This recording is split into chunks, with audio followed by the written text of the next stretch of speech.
going to miss, and you're right on, Jim, you miss a fantastic opportunity to impact at a level that we have not seen in quite a while. Now, 40% is a typical turnout in this kind of election anyway, and even less than that. And we're at 14. Yeah, 14. As of yesterday. They say it might not go over the lowest ever, which is in the 2014 primary, and that is 25%. So we're on track to be the lowest Guillermo, turnout. I'm glad you asked me what I think the most important election is today. So I'd like to tell you what I think the most important race is.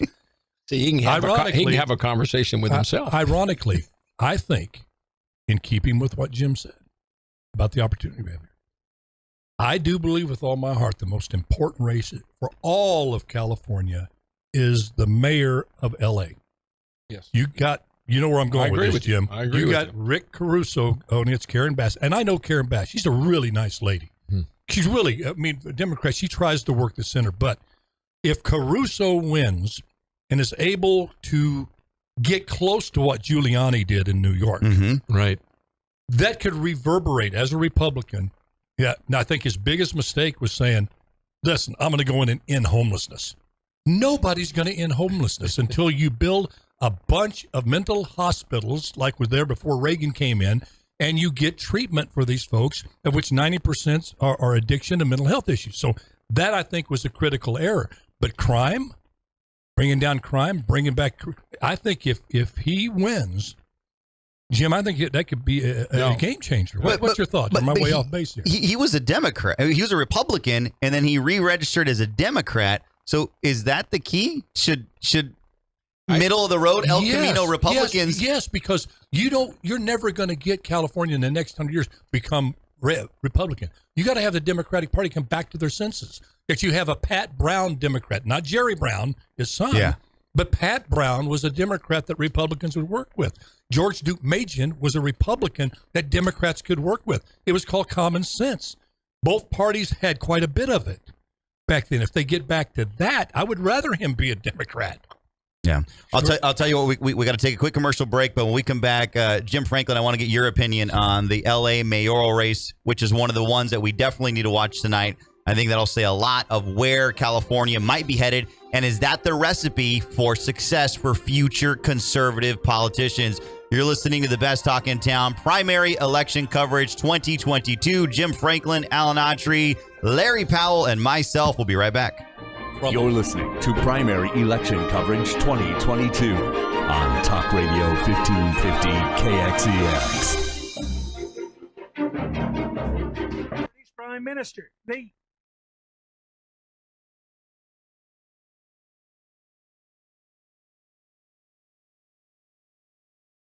Hey, Facebook friends, we're so glad that you've joined us. I'll tell you what, we got a lot of folks out there that believe just like we do, we got to get back to reason. You know, it's not a hard thing. See, I'm a hard writer. I'm kind of done with reason. I'm like, nah, just Trump, just come in like Trump and just bulldoze everything and say, I have never seen hop on. You're hard right when confronted with a common sense proposition, not listen. You did listen, and you're not so stuck in there. It didn't become a religion to you. It's your political beliefs. You're open-minded, even though you have unshakable principles. You're never going to become pro-choice. No matter what, you're never going to say, well, we should be weak defense with our national defense. You're never going to do that. Oh, yeah, without a doubt. But you also realize we're all in this boat together. And you've got to find some common ground. And we can find some common ground. Yeah. I mean, true. I mean, but there's those folks. See, I'm not used to this live Facebook stuff here when we're still live during the break. Yes. I'm not used to that. That mic is hot, baby. Hot mic, baby. Hot mic. That's right. Baby, and they've been out to get you for a long time. You got every liberal west of the Mississippi watching this, hoping to catch Franklin. And I'm not even on camera, am I?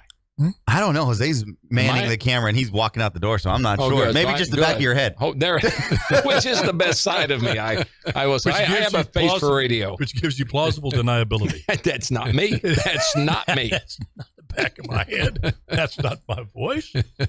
That's not me. Jeremy's looking. Is that the one that they? No, never mind. I'm thinking about. What's that? Kid Rock. 1 minute. Kid Rock's house. I'd like to get Kid Rock and Matthew McConaughey together. And what a house! Yeah, let them sort out gun control. Kid Rock and Matthew McConaughey together. You used to wear your At hair like 6 Kid Rock, didn't you? Oh, yeah. At 60 steps, they're going to sort it out at 60 steps. Oh, man. Oh, boy. Do you think Caruso's got I think he's got a good shot down there. Yeah. Just because of turnout. I don't think you'd But have I a think chance he's got otherwise. a shot is this straight up or is it it's a runoff, right? If nobody Well, gets this either would one's Runoff. gonna get fit. Yeah, I think they run off. I think it's hard in LA to. Oh, yeah. I don't too think many he can compete. He candidates. can't compete against his money.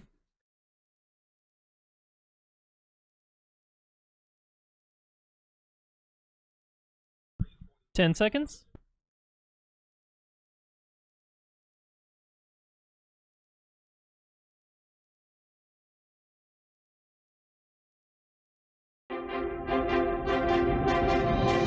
This is Primary Election Coverage 2022 on Talk Radio 1550 KXEX.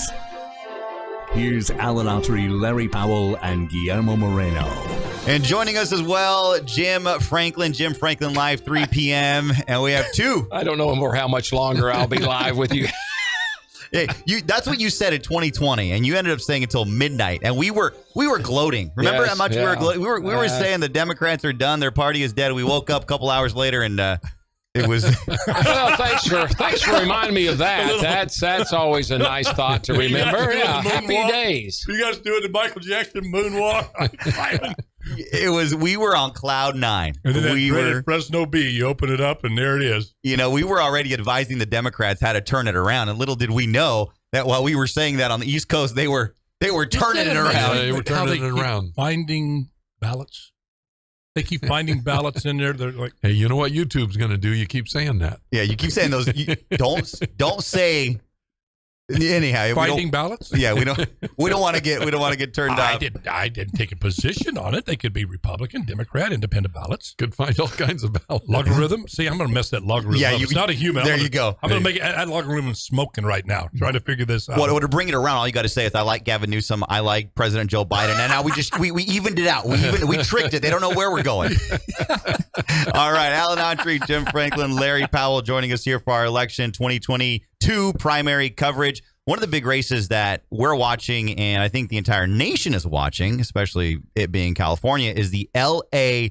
mayoral race. Karen Bass, Caruso, and Kevin De Leon, the former Assembly Speaker, I believe. I don't think he ever made it to the state Senate.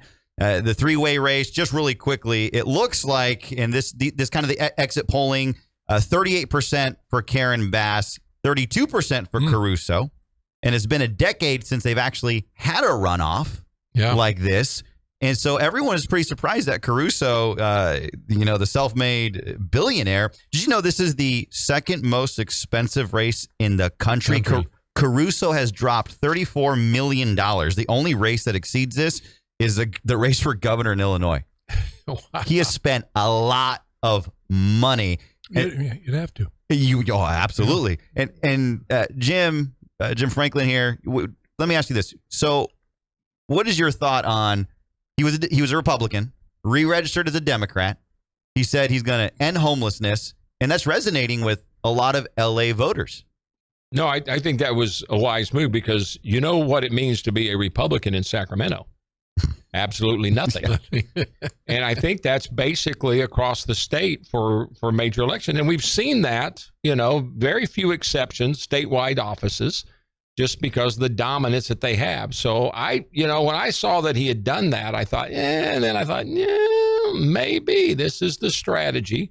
Don't change your values.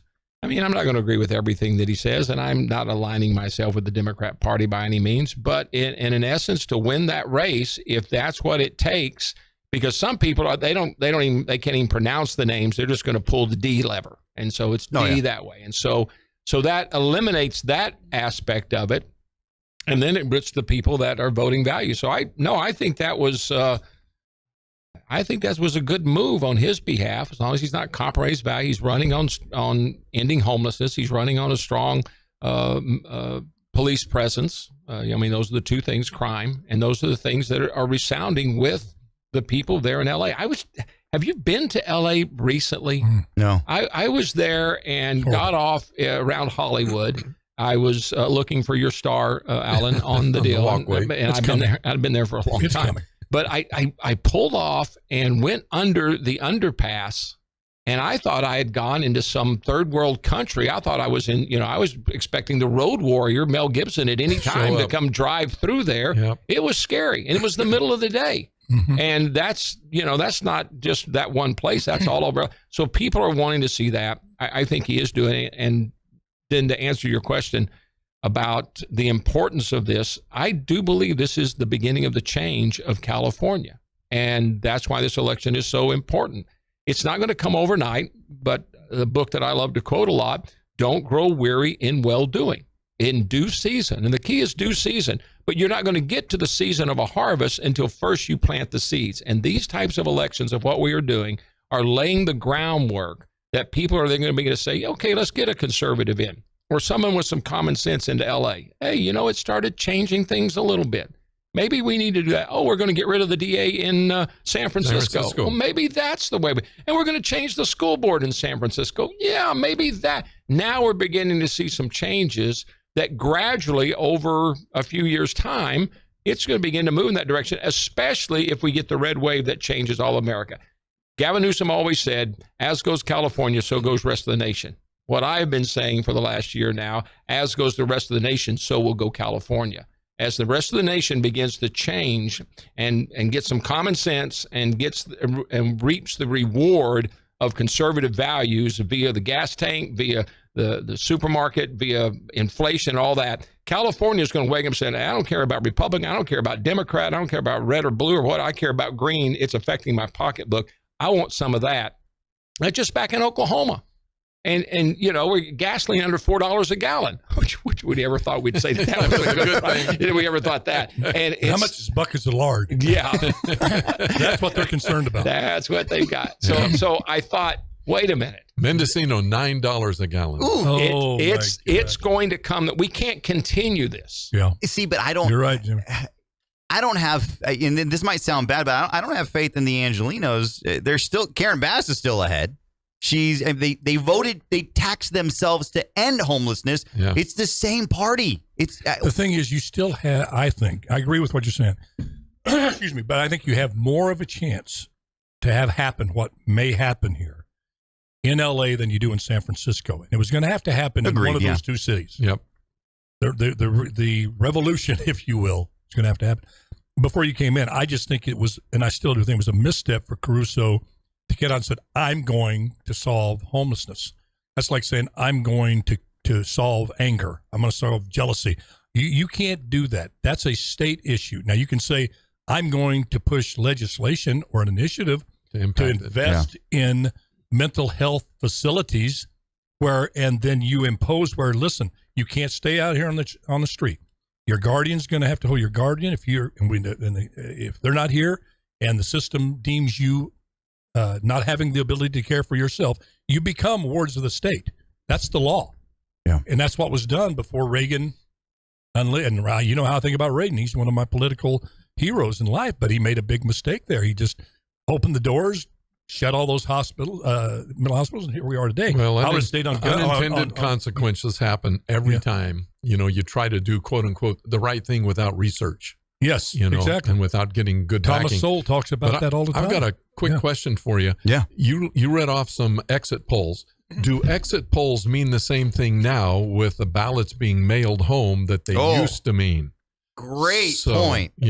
I don't think exit polls tell us diddly in California. That's a good point. Everyone got a ballot this year. Everybody mailed gets home. a ballot. Yeah. So how do you know what's what anymore? I mean, it's pure guess. Percentage of them are old. Most of them. We still go to the polls. I went today like at 2:00 with in my shorts. Was it busy?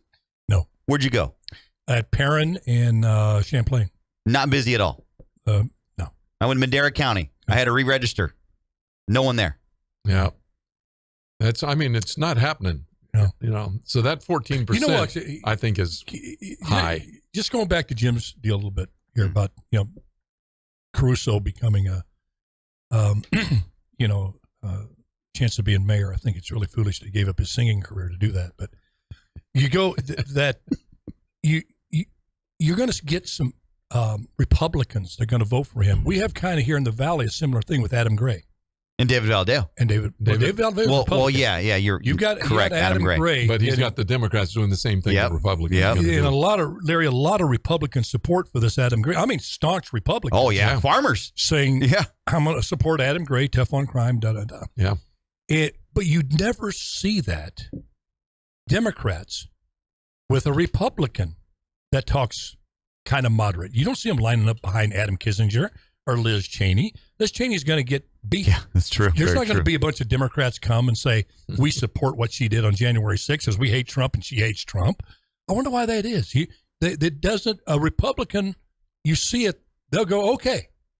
My own belief is the Republicans care about America more. They care about all of us more than the majority of the Democrats. Yeah. I just find it amusing. Well, I think Republicans Republicans- are willing to cross lines. Republicans are less malleable yeah, it's than true. Democrats are. Use that in a sentence. Spell it. MOLLIBL. Okay, well, I am asking the wrong guy to see he's in education. He'll Use that in a sentence, please. Now after I say this, you're going to definitely know who's eventually going to win this tonight. But some of the Hollywood endorsements, Snoop Dogg is endorsed Caruso, That's it. as well And that's as got my vote. and Kris Jenner. Yes. Kris Jenner has endorsed Caruso. Magic Johnson has backed Karen Bass. And that's all I got to say about the big time endorsements. Dare I say with Jenner that the gender vote all went for Caruso. Well, this is true, but she's apparently. I still don't know why Bruce Jenner just didn't change his name to Transgender. That would have been a catchy thing. YouTube. We're- He Oh, no, would've no, made no, a no, no. ton of money on that. This is Kris. Transgender. It's Kris Jenner. It's the mom. Huh? It's the mom. Never not, mind. Not Caitlyn. Never mind. it's Kris. All right, not Caitlyn. All right, I'd move on. I would Let's move move on. on. I would Let's move move on. on. Hey, let me ask you this.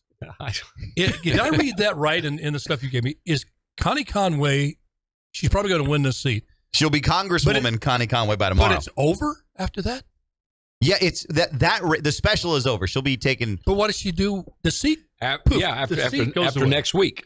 the seat evaporates, right? Well, she gets to take Yep. the seat with her because there's that's to be the key. What's her long-term strategy? Yeah. I looked at that. Well, I had to be.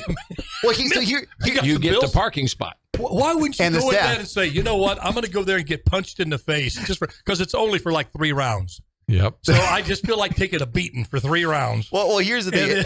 Could we not go to the next commercial stop set, producer? Let's cancel that because we got that's too much real, ground though. to cover. But that's real. I'm I'm dumb about yes. that. So there's Show goes away. Two races. It goes away. However, there's 2 theories on this. I had David Taub in here with GV Wire. He says she's going to get sworn in right away. And I have the candidates from the special election say that they heard Nancy Pelosi saying she's going to drag it out, which will take it to November, October when she has to by law seat her. So she will literally have 10 days or 2 weeks, 2 not weeks. even 2 weeks, 10 days. Isn't that something? And then she's got to pack it up. You can't. Pelosi's dastardly, isn't she? She just stays up all night thinking of these you things. can't even get the drapes up in that. You can't find I'm your just office. going to make things just as difficult as I can for Yeah. no reason. You get no gain out of it, making it miserable. Well, there are a lot of Republicans that just did not want to vote in that race because of that. You know, a lot of folks said, "Why are we doing this special election?" Yeah, but why would you run? I mean, I love Connie. I was surprised because I didn't pay enough attention to it. And then I saw it in the notes, and I'm going, I must be interpreting this wrong, but I'm not. No, you're absolutely right. And my thought was this because we always give the truth here. Why was it so important for someone from Tulare to have to step up and take over Devin Nunes' seat? Why not? Because Tulare been left behind for too long, Guillermo. I went to Palo Verde Grammar School. The first school I went to when I came out of here from Louisiana was in Tulare. That's why. Well, that could be that could be just it. But no, this is something that Answer your question, dude.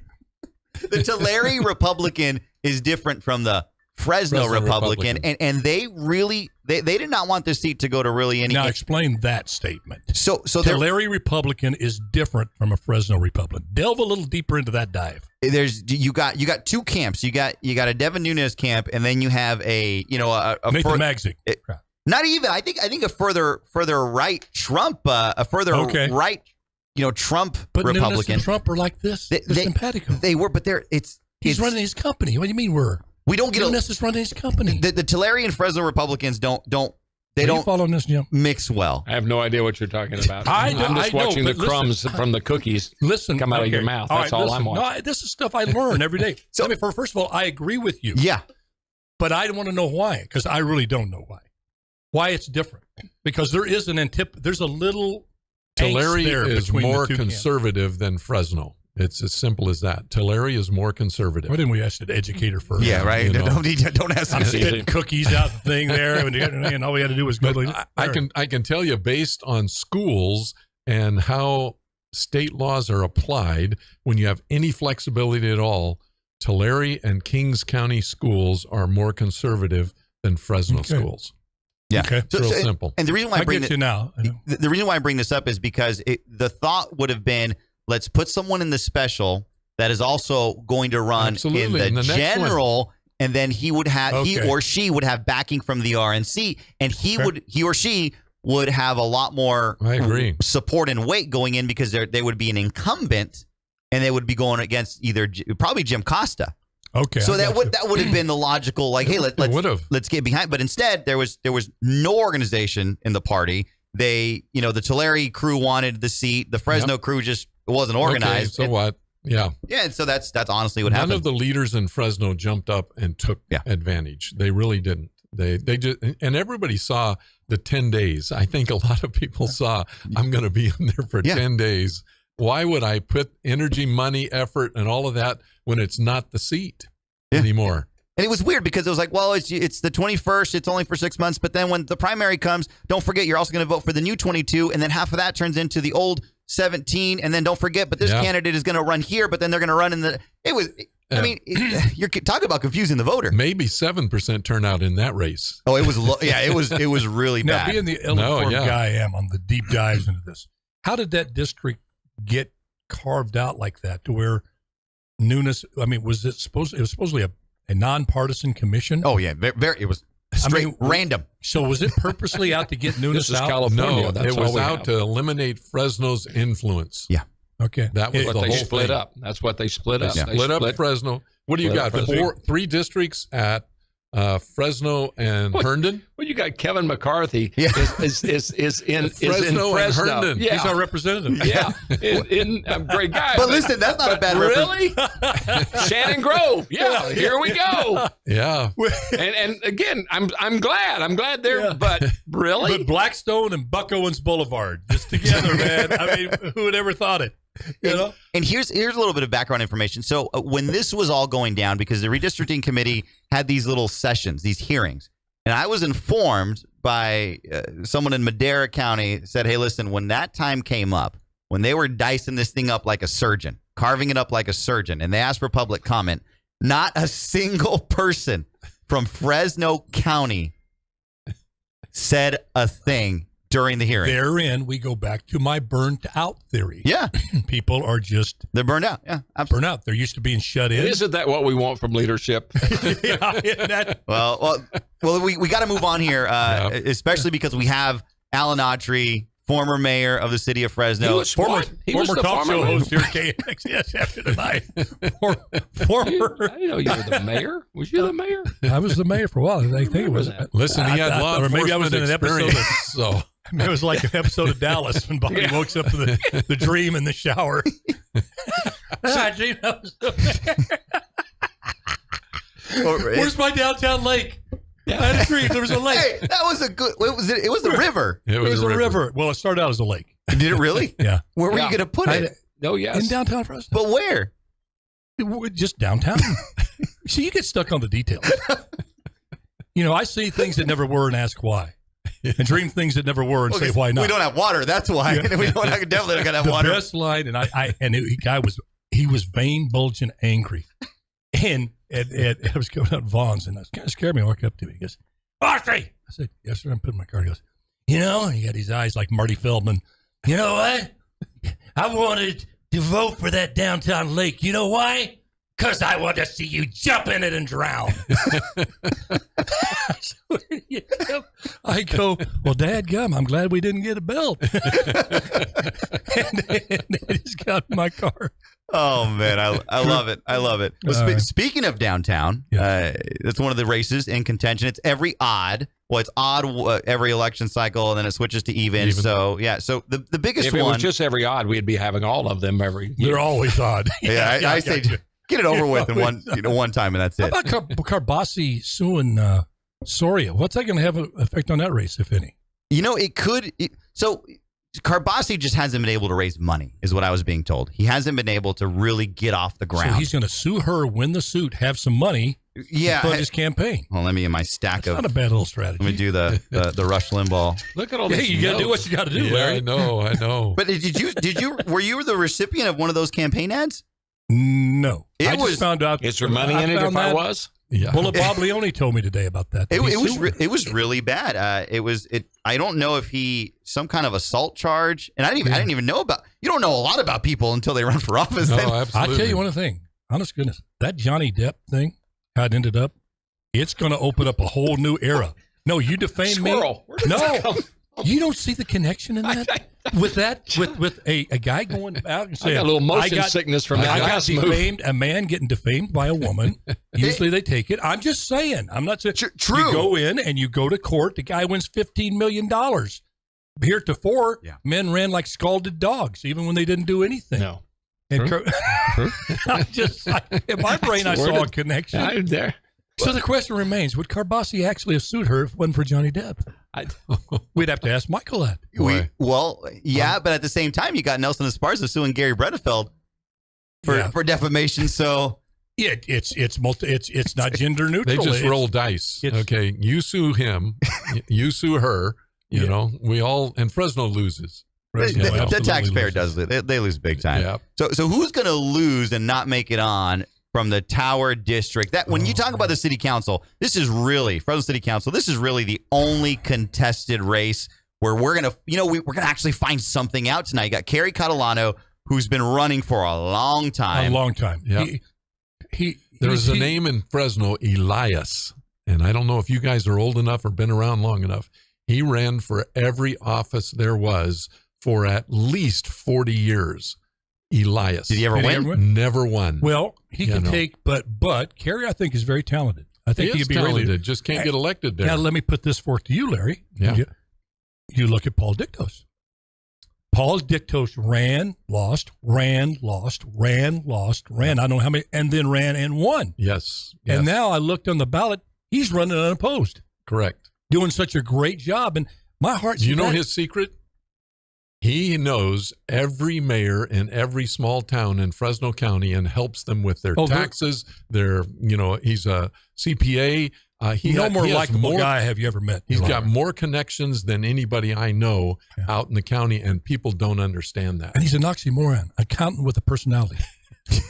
That's not true. Nothing against the other accountants; they're great people. But and his wife, God rest her soul, she was such a great lady, Oh, really, yeah, Stella. and she supported him every single time Yeah. on there. But there's two guys in there, Catalano, and then And Jeremy. And there's Jeremy. There's Jeremy Jeremy's Price. won a few times. Yep. Gosh, my heart's with those guys. No, I think we're thinking of Jeremy Pierce.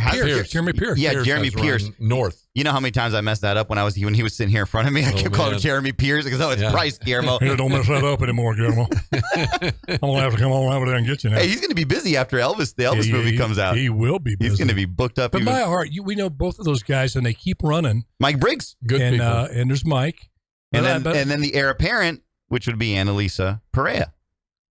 Jimmy, you know that area really well. Is that name value that strong? The Perea to give her a huge. Now she's a talented politician. She wanted to meet with me. We met. She's Very bright. impressive. She's Very well versed. impressive Oh yeah, lady. yeah. Very impressive. But Yeah. I mean, does that really help her? That Well, or does it? and Larry could speak about it. I think the Perea name, I mean, you just go down the lineage there from city council to city council running for mayor. I mean, you've just got that name that is there. Board of Supervisors. Board of But- Supervisors. But that can be a double-edged sword. My son ran the Autry. There'd be some that vote for him because of it. There'd be some that wouldn't because of the name. But I would bet in the Tower District, and I don't know why I'm drawing this, but I think it would probably help her. No, quite I a bit would. that name. Yeah, because that's where they basically all their campaigns Came out of those there. Came out of there. Yep. So that's a stronghold, Stronghold. for strong them. base there for them. Yeah, Fresno High, that whole area is pretty much that. You got to remember that when you take a look at Fig Garden and all of that area around there, generally very, very liberal, on the liberal side and things. And You know what I'd advise them? I'd say, Jeremy, if you don't win, Jeremy Carey, go run for school board. Because I've vowed not to get involved in races except school boards. I've made a couple exceptions. Michelle Kofer here. There's some exceptions. Like if Larry tells, I got to go with Larry. I call him up, and But you're not I on go with Larry, and I go with him, and I haven't failed yet. But I would Measure tell Z. What's that? You didn't go on Measure Z with How what do Larry. you know? You were in the booth Because- with me no, today. because we had a You were discussion in the about booth with that. me today. You don't know what I marked in there. Hey, I got Do to you tell you, realize the Z is what's on the tanks, on Putin's tanks, is the Z? You think I'm going to mark that on a ballot? he confused that with Z here. Huh? So, yeah. Oh, yeah. Hey, No, Putin's- listen, I got to tell you a story. My mom is a Missouri Democrat, and I'm a Republican. And I said, hey, folks, I want to tell you something. I'm the only Republican my mom ever voted for. And she said, how do you know I voted for you? That's your mom. How do you know I That's voted your for mom. you? Oh, man. Missouri Democrats funny. are tough, boy, let me tell you. That But is they're so also funny. really close to Republican. Yeah. Yeah, that was the old That- school. My dad was a Democrat, and his motto was, "You don't need to know who's running. You just go in there and pull that rooster." Yeah. That was the emblem. Exactly. You just go in there and pull that rooster lever. That's all you need to do, son. That's right. That's right. There you Well, go. I mean, my roots are Oklahoma, Louisiana, Texas. Jim's Oklahoma. When I say Texas, he says, "Oh, I'm sorry," but but it was vote the person. That party really was. You didn't you marched some doofus out just because they had an R or D by their name, and you act a fool. They weren't gonna. They just weren't gonna vote for them. Yeah, You know, and it's religion. You and I have talked about this many times. As long as you have that R by your name, as long as you have that D by your name, you're good to go. They Well, don't- look what happened in the South. It was overwhelmingly Democrat after World War II. Overwhelmingly the Southern Democrat. They call them Dixiecrats. Yeah. Over the course of time, the nonsense of the Democratic Party just kept going and kept evolving because the values of the South didn't. We say yes, we say ma'am. If you ain't in that, we don't give a. They go to church. They believe in respect. They believe in honoring the flag. They believe in personal liberties, and that never changed. And they saw the Democratic Party just go over into Wokeville, and now it's basically Republican. Yeah. And Well, back to this D1 race. I think what's going to be really interesting is how far left has the most strongest Democrat area in the city gone?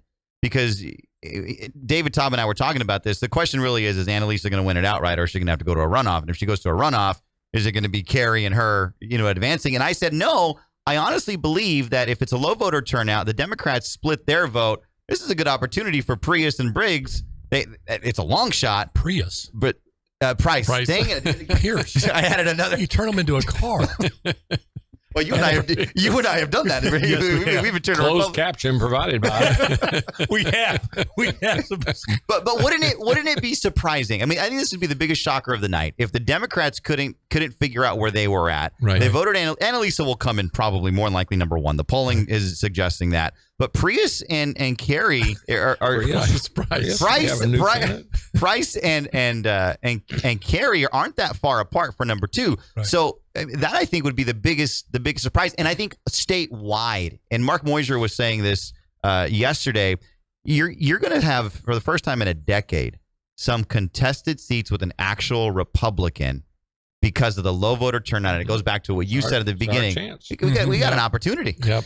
That race, Guillermo, I have a level of comfort in that race in the context of being a former mayor, being in Fresno. Which race are we talking about? The council race district, District one. there in town district. Because having met with Ms. Perea, you could do a lot worse as a Democrat. She's common sense. I think the mayor can work with her. Yep. She wins. Yep. You know what I'm saying, She's Larry? sharp. She's sharp. It and really She's political, but she's not religiously political. Yeah. Will she And- join the block of four? I think she will share things with them, but I think she's not afraid. And I think that comes from that Perea lineage. I did a lot of things. Henry and I, we disagreed on some things, but we did a lot of things together. His son, Henry Perea Jr., we put $35 million into infrastructure in the South. We worked together to construct that. Had some very strong disagreements, but you knew there was some hope there and things to work together. So I what I'm concerned about is these other races where, you clearly got ideologues. Yep. And then We have to take a commercial break. We come back. I want to break down D3 and D7, which are the other two probably more contested races at the Fresno City Council level. You're listening to primary election coverage with Jim Franklin, Alan Autry, Larry Powell, and myself, Guillermo Moreno. You're listening to Primary Election Coverage 2022 on Talk Radio 1550 KXEX.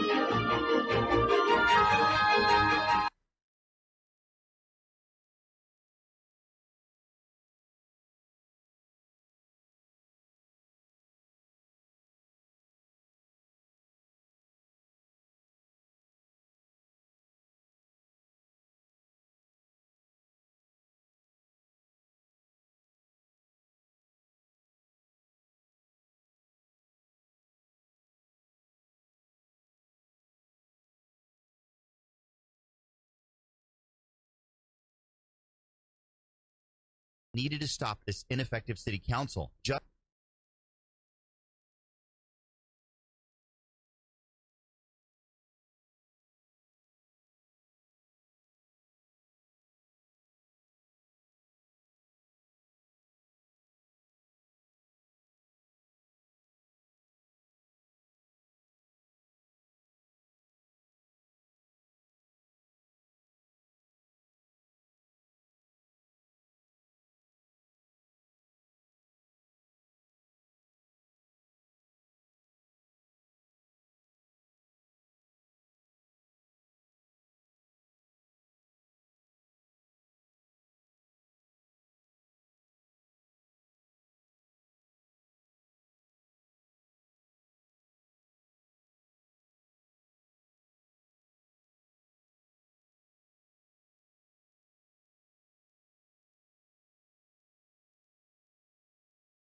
One minute.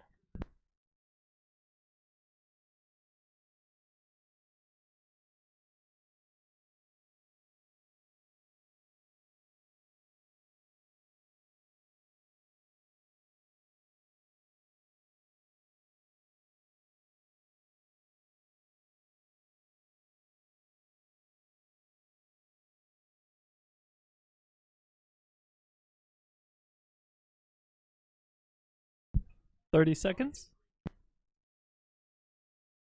Did you want to end at 59.50 or keep going over? Okay, cool.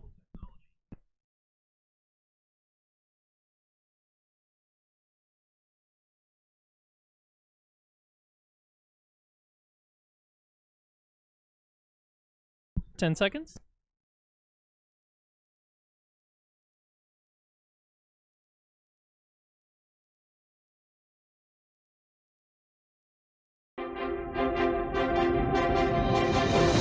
This is Primary Election Coverage 2022 on Talk Radio 1550 KXEX.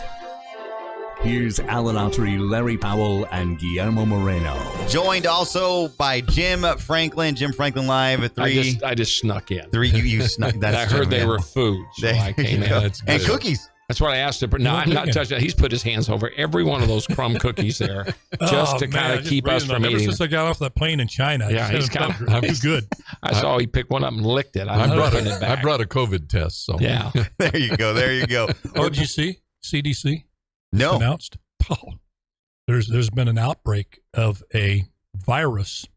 They're saying it's more dangerous than COVID, more dangerous than the variant. Remember the variant? Yeah. Much more dangerous than Omicron. It's the common sense virus.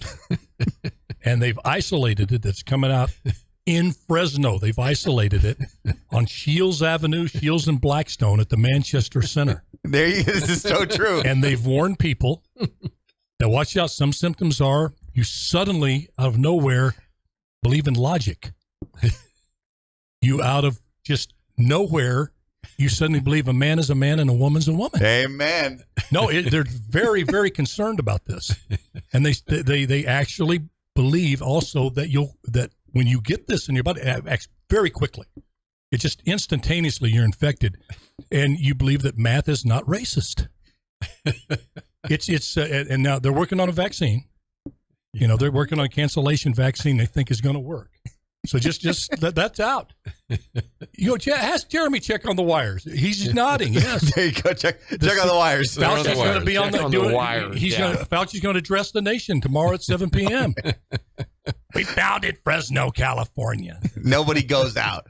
Nobody leaves. Nobody leaves. A severe case of common sense is sweeping the country. Shelter in place now. Yep. Well, let's see if Whatever you mean. let's see if California and the county of Fresno have common sense. Avoid conservatives at all costs. Does it waft purple? Yeah. Oh, yeah. Don't go near a church. This Kai Franklin is a super spreader. I've been called that. You actually have been called of your service. Have you been called? Yeah. Oh, yeah. Yes, I was killing people. Yeah, I was killing people. Gosh, can you think you guys won that lawsuit? Yeah, You won the lawsuit. well, That is such. You get back and think about the enormity of that. I know we're off the politics, but dadgums, folks, your listeners. He was part of the original group. They're like, you had no chance in doing that. You're going to sue the churches are. What was the exact we premise? stood and Larry stood there with me, and we told them, if you guys, you don't have to do this. No. Speaking to the county, you don't have Board to of do Supervisors. this. You've got the ability to stand up and one of the on council, constitutional grounds. Correct? one of the council people said, well, can we sue the state? Remember that? Yes. And they turned to the attorney and, well, yeah, I guess we could. Well, let's look into that. Well, nothing came about it. So I said, well, then we'll do it.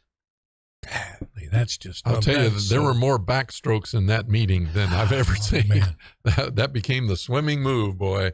Let me tell you. Yeah. Yes. See, but I think that's one of the biggest things that's happened in this country, nationwide. Remember one of the For the things we world said at was that what, meeting, Jim? Jim? You might remember this. I figured out how many people were in that room Yeah. compared to what was in a church Yeah. at the time. And we could have had another 1,200 people in our church just based on what they had Based in on the their- county, yeah. Board of Supervisors room. Yeah. Well, why didn't that excitement and why didn't that level of activism translate? Because that wasn't too long ago. Why didn't that? Why did that translate to actually? Who's talking here? Somebody got their phone on? Not me. It's not me. It's the CDC. They got. I'm the bug, telling you, man. you said Fauci, and all of a Right. sudden there's They YouTube want to kill got us that common again. sense virus. That's it. before Well, gets we're out. off the air. YouTube got us again. But why didn't that translate into activism? Yeah, there's not really school board seats until November, but you still had you got a superintendent in Fresno County. You had the superintendent of the state. Is that what it's called? We're going to go back to what Alan said. In my discussions with a lot of folks, and I get asked who to vote for, how do I vote, that kind of stuff all the time. I call them Powell's picks, okay? And people are just exhausted and don't want to read up on it, on what's going on. They know who I'm supporting or who I'm, pushing, but they have no clue. I mean, if you were asked, I'll bet you 1 out of 10 can tell you who's on a state ballot at all. Yeah. 1 out of 10, and that may be pushing it. They just are tired. They don't want, and I'll tell you right now, they don't trust politicians, and that trust lack has just increased enormously. I don't believe anything that's said to us anymore, and there's a retro that has to take place where I get back to saying what I believe, believing what's being said, and doing what I said I would do. And I think that we've got to get people that are going to do that, and if we don't, the undermining of the democracy that we experience today will accelerate, and we will be in a world of hurt. We're close, but we're at the tipping point, Jim. Maybe that's the way I would put what you're talking about. I agree. That it's a tipping point. So do we go toward more democracy or less democracy? And I think we're leaning toward less, but we have an opportunity if people will show up, And Alan, to your point, I'll tell you the most important election, I think, in any community is school board. Absolutely. As an educator, that's going to determine what a lot of people believe is what comes out of a school board. And they have a lot more leeway than people think they do. That's very true. Especially when you talk about long-term solutions. and all this Absolutely. stuff. We're going to continue our election coverage into the next hour. Still to come, Congress, Kevin McCarthy, McClintock, Magsig, this new created district. So much more to come here on the Best Talk in Town. Jim Franklin, Alan Autry, Larry Powell. We'll be right back. Top of the hour news coming right up.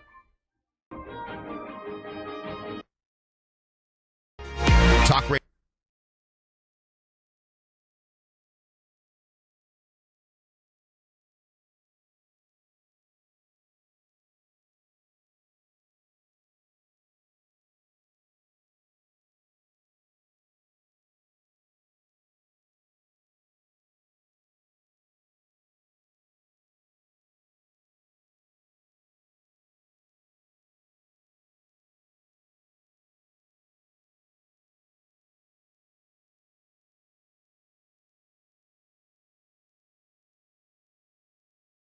A green Converse could identify him. The green Converse, the shoes one of the children killed was wearing.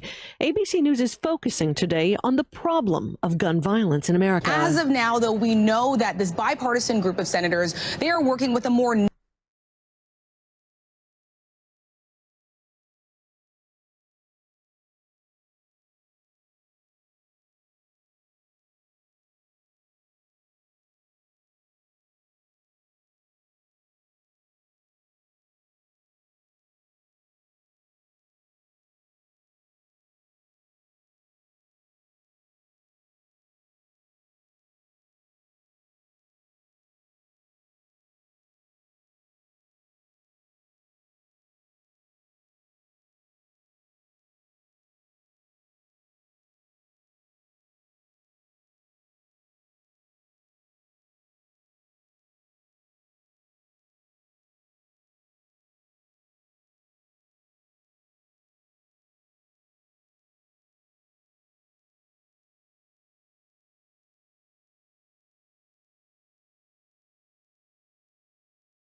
This is Primary Election Coverage 2022 on Talk Radio 1550 KXEX.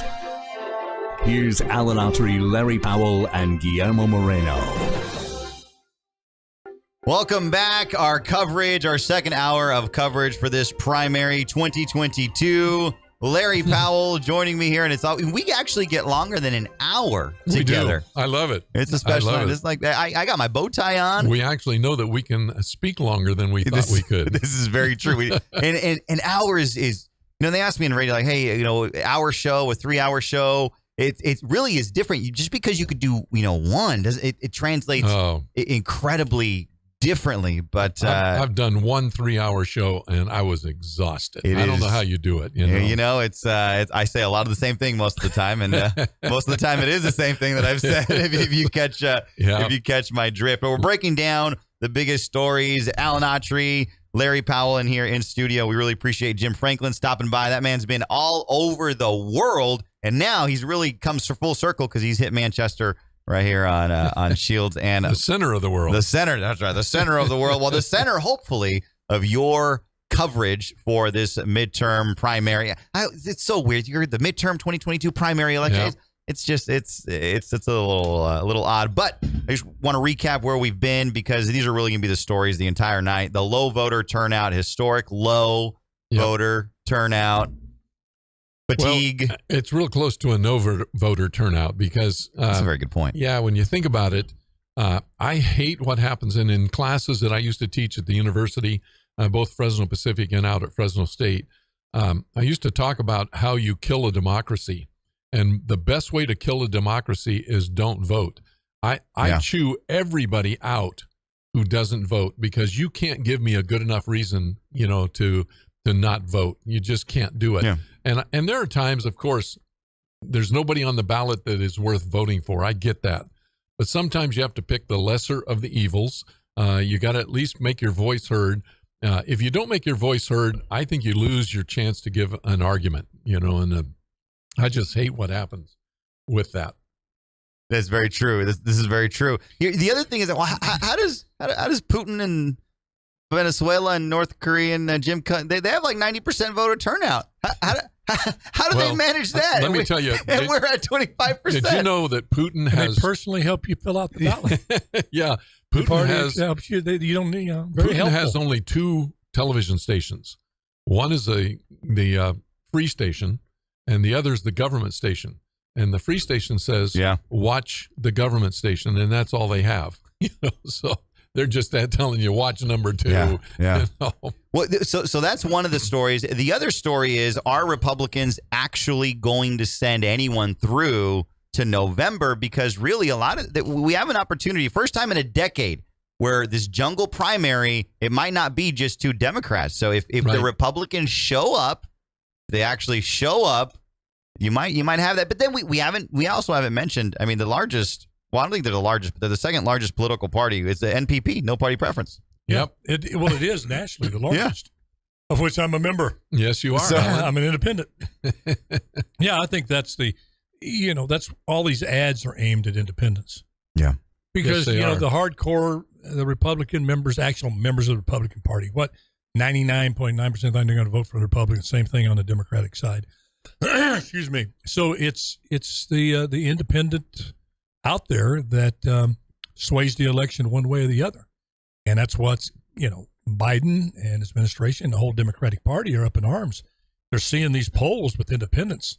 They could care less about Republicans or even their own Democratic base. Mm-hmm.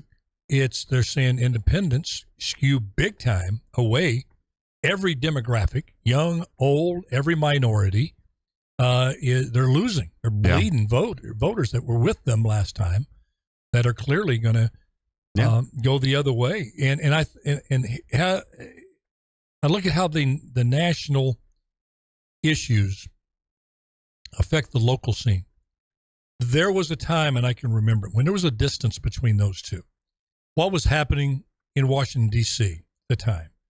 The issues being debated, the things that were getting all the attention, were not necessarily what you were dealing with at the local level.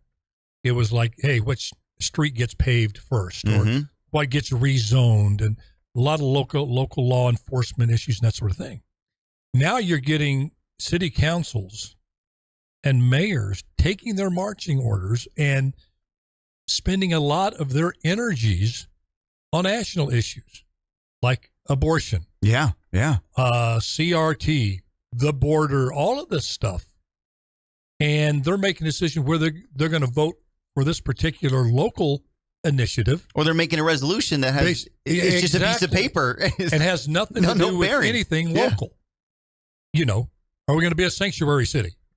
You know, or those sort of things. Oh, yeah. And that's something relatively new on the political landscape here in the last 10, 15, 20 years. Can I ask you a question? Yeah. You're going to ask it. It's your show. You go for it, baby. Yes, I'm voting for Prius. It's not. Wait. This is the car month. This is the car month for sure on KXEX. Do you think City Hall has become too political since what? Finish your sentence. Since you were there not too long ago. Oh gosh, yes. But I think all politics has become hyper political. Absolutely, there's no doubt. And I take this is my little analogy in my head that makes sense to me. It may not make sense to anybody else. But the entire country, the whole United States of America, has taken a trust fund that was put forth by past generations, or from the 1800s, going back to the Revolutionary War, to even create a country, all the blood and treasure and sacrifice that was made there. You survived through a civil war, all the sacrifice that was made there to keep a country together. World War I, World War II, a Great Depression, and you build a great country. And you become the envy of the world. You become the biggest exporter of products in the world. You lift more countries out of poverty through the free market system than any system ever in the history of mankind. That was the United States of America. And with that came great wealth. Okay, because you can't, and after the Great Depression, the things that were put in place, you really, truly can't starve in this country. Yeah. You would have to try to. You would have, right? I mean, you have to be homeless and choose to be homeless. Right. And choose not to get food. Choose not to get medical care. Choose not to get help. You could be held captive in an apartment and starve, but just by natural means, you're not going to starve. Most people have some transportation. That puts you in the top 5% of the world. Well, when you don't have to worry about where your next meal's coming from, and you don't have to worry about your shelter, you don't have to worry about the clothes. Now, you may not have the best clothes, but you got clothes. You got shoes on your feet. You got something to eat. You got a roof over your head. You can take that to the extreme and then start making nonsensical issues important, like gender-neutral bathrooms. You can start debating whether there's a mother or a father, or all of these social engineering things that and that's just picking out one thing, that are actually meaningless. And you become so invested in it that becomes your issue of whether you're going to support this candidate or not. Mm-hmm. And over the course of time, you just blow daddy's trust fund money.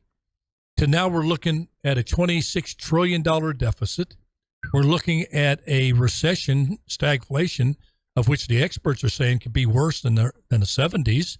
You're seeing the absolute destruction of the greatest economy ever, because of this nonsense on the woke left that managed to make its way into every institution we have. Education, the military, law enforcement, everything. Here's the other thing. A lot of cities are flush with cash still remaining from COVID and the CARES Act. So they're flush with cash. In the city of Fresno, now with Measure P, now that's going to be flush with cash. You know, when we talked about LA, they're flush with cash because they tax themselves to figure out the homeless situation. Right. So it looks like right now, money's not the problem. Well, but you're seeing all the red flags. If you saw what Jamie Dimon said the other day, the head of JP Morgan said there's a hurricane coming. And what stagflation is, and I don't mean to talk down to people at all.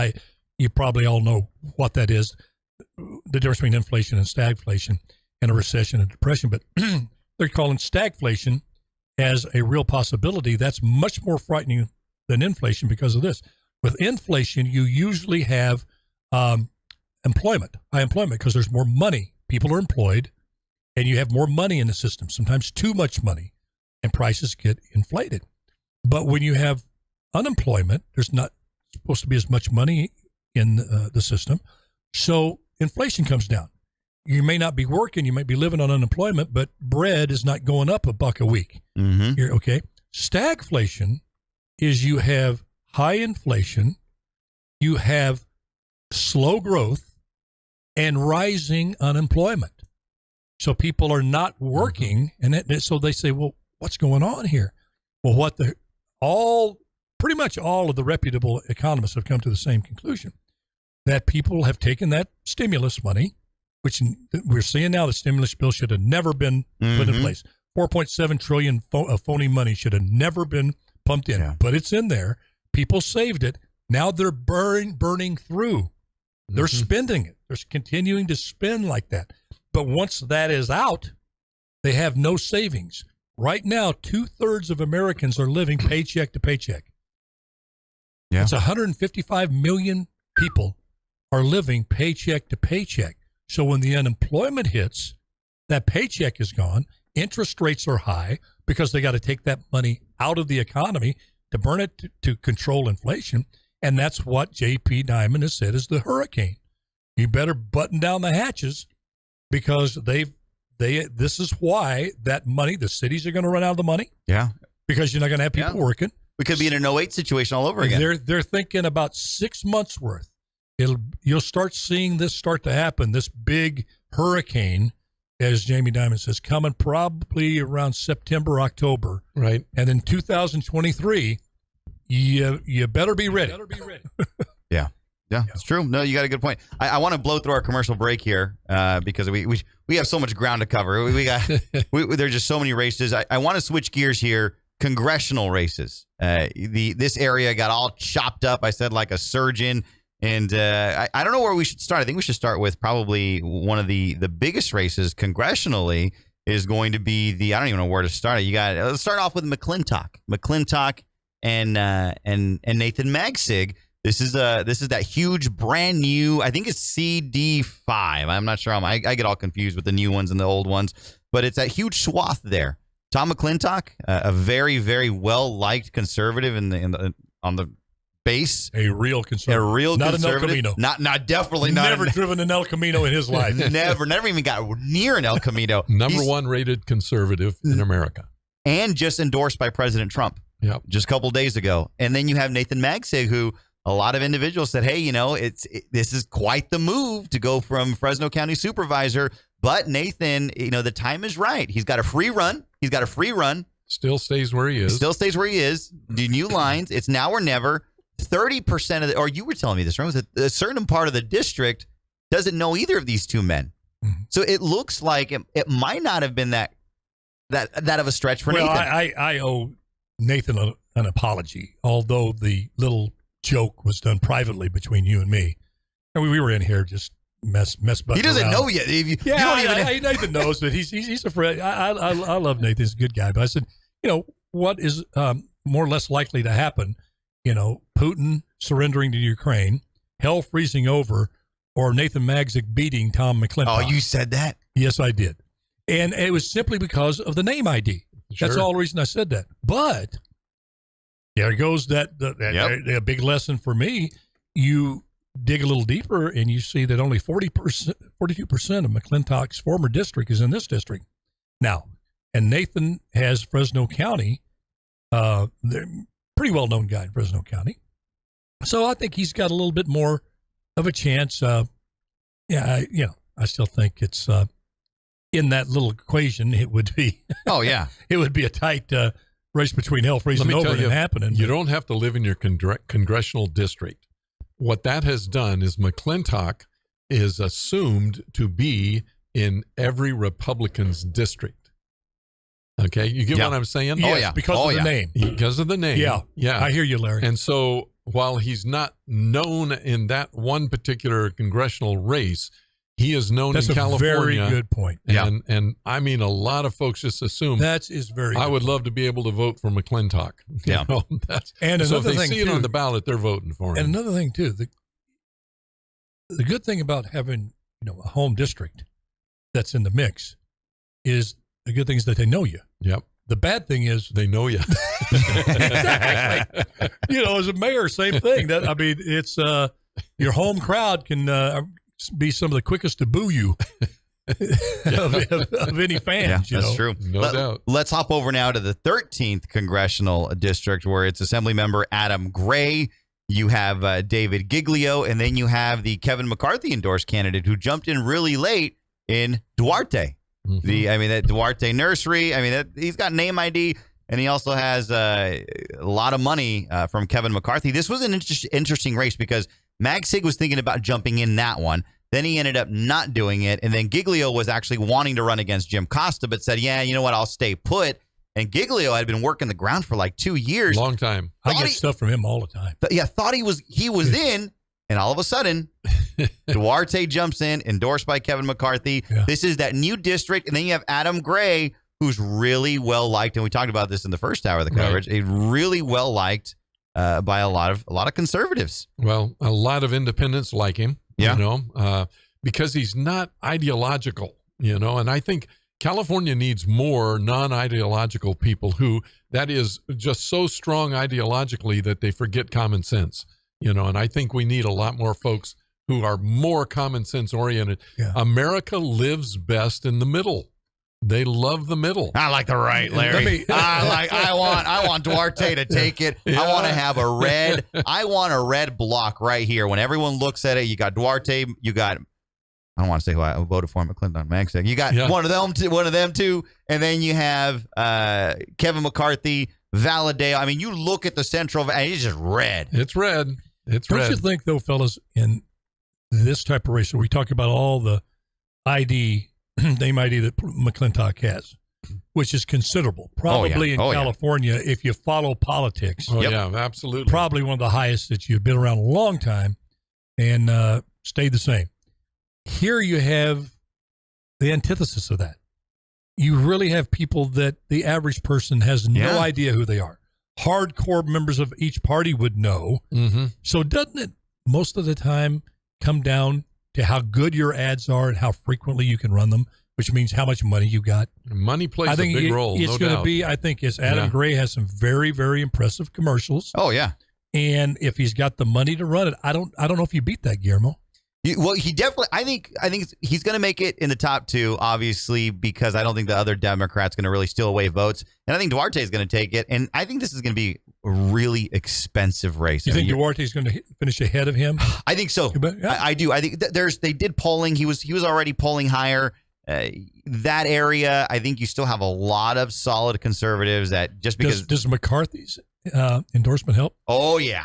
Well, now listen, McCarthy's been known to get behind the wheel of an El Camino now. This is you know that. Oh yeah. Well, he's been known to test drive that sucker. This is very true, but I will speak no evil of McCarthy since this is going to be his coverage area. And I know Kevin, not real well. I know Kevin from Mayor Days. Yeah. Great guy. I'd vote for him. I love him. Yeah. But it is what it is. We're breaking it down analytically. Oh, absolutely. Some people, he's not. If you put McClintock here, Kevin McCarthy, and asked your average Republican who follows, who's the most conservative? McClintock. And they wouldn't hesitate any more than you did. Yep. Yeah. No, for sure. And of note, since we're really breaking it down, the Fresno County Republican Party and the Madera County Republican Party endorsed Giglio. Wow. So you have this. You have this. You have a very interesting race, is what you got. You do, and I told both chairmen of both parties. I said, hey, don't jump in until the filing period ends. This is what I always recommend to everyone. Listen, you want to make an endorsement? Just wait. Filing period is going to end. You don't know who's going to jump in the race. Let me tell you what Larry's biggest advice to me one time. He says, it's always supposed to keep your powder dry. Yeah. Just keep your powder dry for a while. But I also said this. I never endorse somebody till I know who all the candidates are, just in case my mom jumped in. I'm going to say that. No, it's true. I'd vote for your mom anywhere, any place, anytime. Well, and I've been burned a number of times early on in my career when folks jumped in at the last minute that I didn't think were going to. And I've already And they took it endorsed. personal when you didn't endorse them. Absolutely. Oh, gosh, It's so I never endorse till I know who's all in. Yeah. Well, we saw this in the special election for Devin Nunes. Magsig jumped in right away. He got all the endorsements. Then Connie said she got in, and then they asked her, and she goes, "Well, trust me, I've gotten a lot of phone calls apologizing already about that." And that's, talk about a classy response. But speaking about but Connie's the one. I tell you, I love her. I got to know her really well as mayor, and very, very good person, absolutely.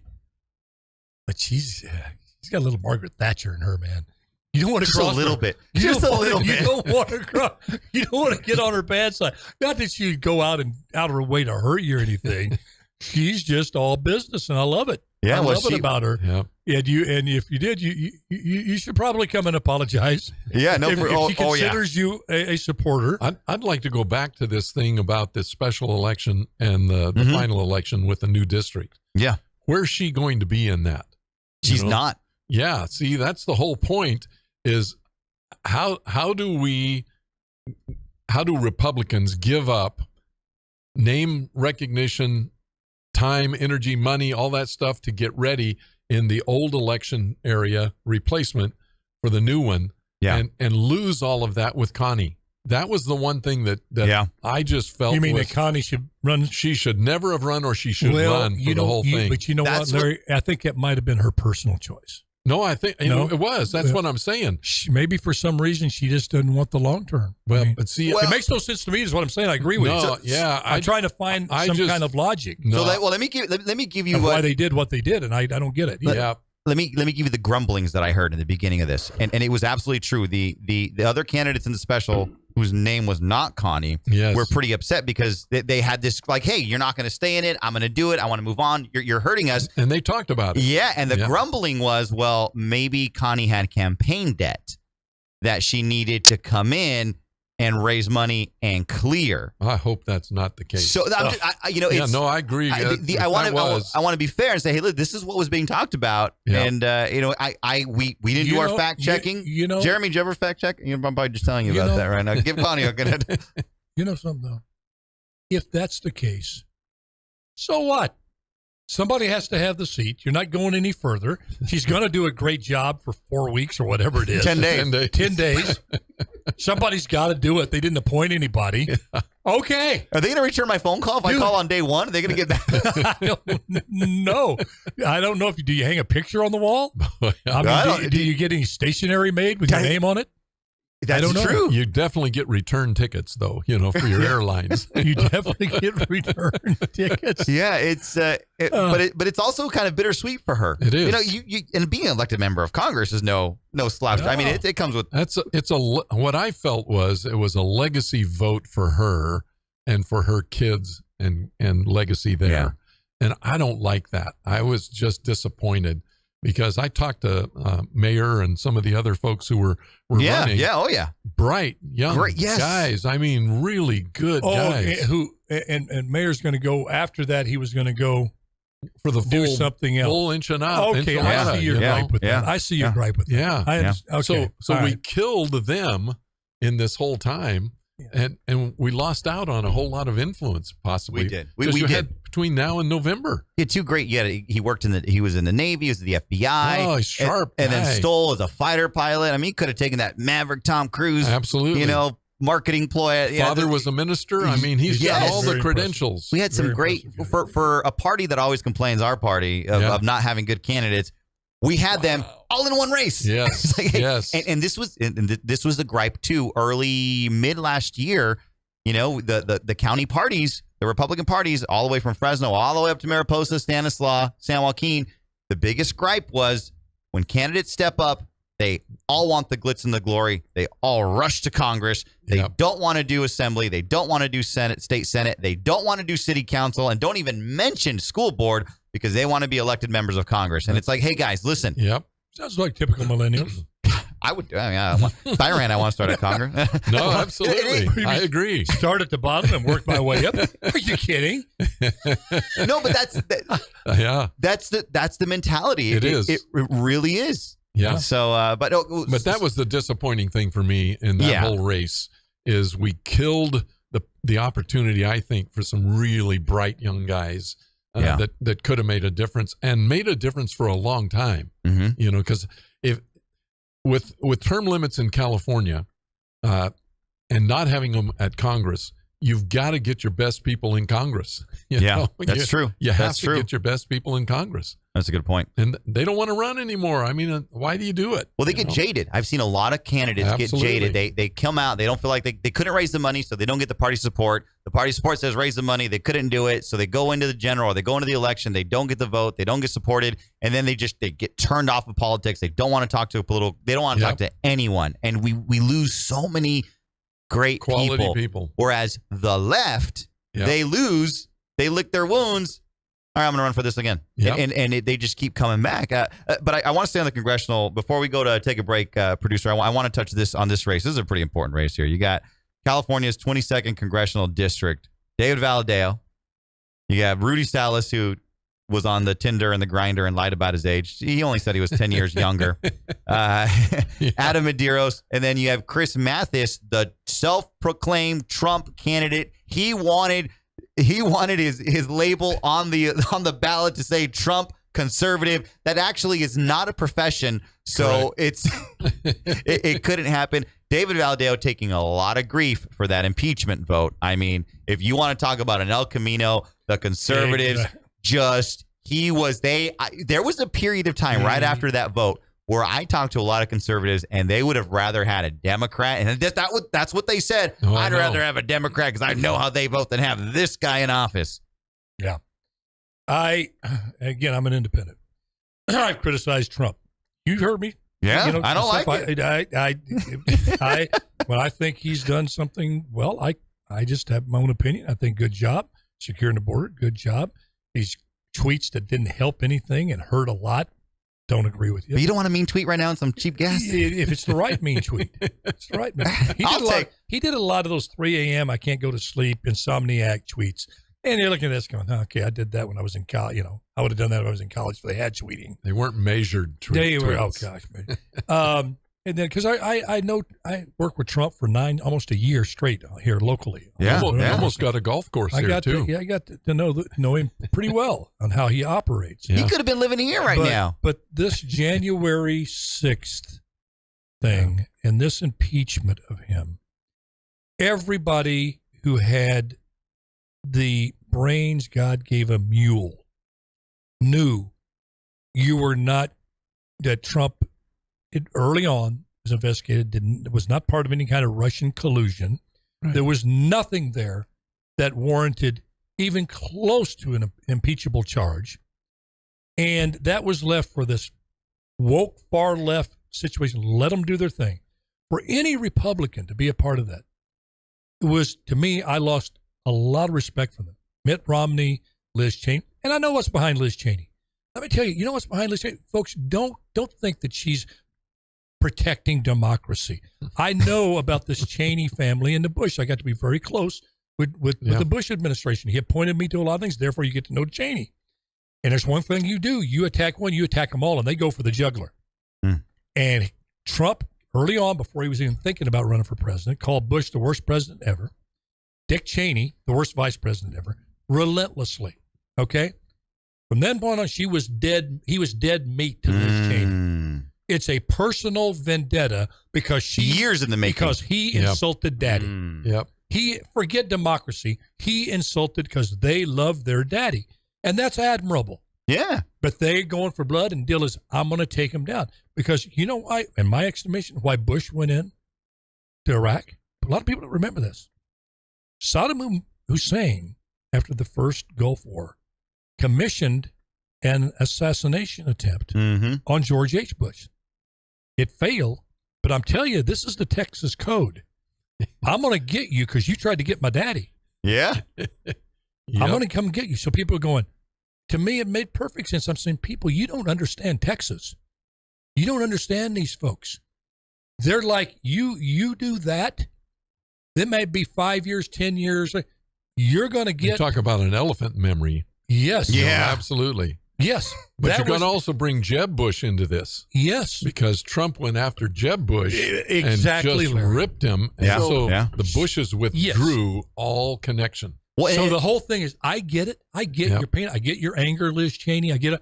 But how dare you drag the United States of America through this witch hunt with this president, Joe Biden, we have now, who's done more to destroy this great country Yeah. in less than a year than all presidents combined. Yeah. And I'm talking about Herbert Hoover, too. Yeah.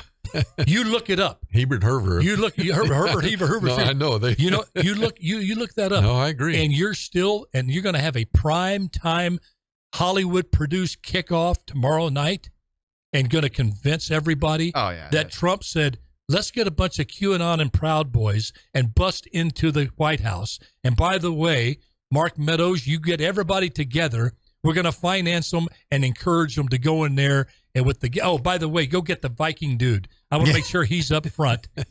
That you're going to find emails. It really gets me. And with Valadeo, But and Valadeo, those people, he felt that this was he couldn't live with them. Like this was because I was thinking, Valadeo wanted to get elected. He thought that was what he should do. He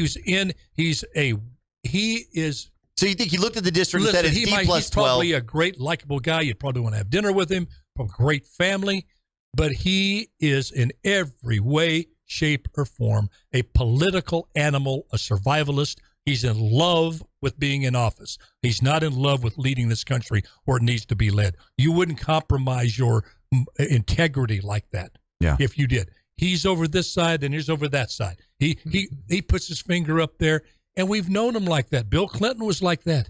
They're a big government's over. The man was a big government guy, but he leaves. I got to survive. yeah. The country benefited because of that, but they're not going to benefit. He compromised on the right thing to compromise on. Yeah. Welfare to work. You think he'll get away with it? I don't know. I just know that you couldn't depend on the individual. Would you depend on David if you go, I got your back, I'm going to support you on this? Yeah, I think I'm good. I think I'd want a Tom McClin talk about it. So, no, sincerely. Yeah, this is true. Yeah. This is true. I'd rather have somebody that I know who you are, that you can be influenced if you make a good case, not by somebody who runs scared by the latest poll. Yeah. He's running over now, wants to be looked at this really conservative. You see his ads now? Conservative David Valadeo. Conservative David Valadeo. Did you see his ads before? He ran like a scalded dog from conservative principles. Yeah. Because he's trying to play both sides of the fence. Yeah, that is And true. again, it's not a personal attack on David. From what I understand, a very likable guy, probably but it is what it is. I would expect him, if you want to do analysis of my mayorship, there's a lot of stuff to pick from. I'd have to sit there and take it and go, yeah, you're right, because it can be not demonstrably proven things I didn't do that I should have done, things that I did that I shouldn't have done. And that's, that's where I stay on that. I still think it'll be Valadeo and Salas. Yeah. Yeah, I think At the end of the day, I think it'll be there. I know Valadeo. Yeah. And while I was bitterly disappointed at his vote, he has so many other good qualities. So the question becomes, was it a vote big enough to discount everything else? And that's the hard part for most folks, I Larry, think. here's my point on that, and I hear you. Yeah. Something as enormous. Oh, I get that. This. Where was your irrefutable evidence, Right. David, Right. that you're going to vote to impeach someone, to remove the sitting president? You believe they should be impeached to remove them. Yeah. Where is your evidence? Yeah, I agree. There was nothing there other than you had to feel it benefited you in some political way. it was Like I an said- unforced error. He didn't have to. No. Nobody cared about it. He could have just done nothing, not Would have voted been better along. off. Would have Yeah. ever been talking about it. Yeah. But he- And listen, I would open this to David if he ever wants to come on the show. I'd be very respectful to him. If you could tell me, What was your reasoning? Yes, give me a compelling reason why I'll listen. But I look at these folks like Mitt Romney. You know why Mitt? Because Mitt, he was ticked off because Mitt I was, really liked him Trump too. disrespected him. Mitt he was called bitter. He was bitter. Yeah. And let me tell you, when I became mayor, not that I'm God's gift to anything, but there was a time where I couldn't run for mayor. The reason was I knew people were going to stab me in the back end. I'm one of those guys, you hit me, I'm going to hit you back. I go Old Testament. Hard for me to turn the other cheek. I get eye for an eye. You come after my mother or Yeah. something like that. And by the way, I love my friends so much that it would be hard for me to say no to them. Yep. And I knew those are qualities that if you're going to be mayor, you're going to have to work, especially in Fresno, with people that put a knife in your back and twisted it because they are important, that they're part of rebuilding Fresno. Yep. There's developers here that if our first string doesn't play, we don't get it. We're not like L.A. We don't have 5 billionaires per square inch, so I get ticked to this billionaire, I'll just go to this that billionaire, one. Yeah. this one and that, and they can support what we're doing. Yep. So you have to be willing to say yes to your enemies and no to your friends if it's the best for the city. Yeah. And not carry a political grudge. And I see Mitt Romney and these people that Trump has insulted. Mm-hmm. Okay, but you got to put your country over those wounds, or don't run for office. Let me tell you. And I'd say I understand. No, I You get can't it. get past that. I get you, brother. Don't run though, Yep. because I'm not going to accept it if you're in there and you let your own emotions and your own personal wounds. Go ahead. Yeah, I'm sorry. my mom and wife and everybody else hated when I was attacked when I ran for county superintendent. And I kept telling them, it's not your job. Don't worry about it. You know, the Lord has built in me the ability to take it. Boy, he has. Okay. I can attest to that. And at the end of the day, I'm going to be in office if God wants me in. I'm not going to be if he doesn't want me in. And I believe that sincerely. So when I was in, my first obligation was to go to those folks who criticized me inappropriately, lied, did all Unjustly. kinds of things, and I shook their hands and said, we're going to work together.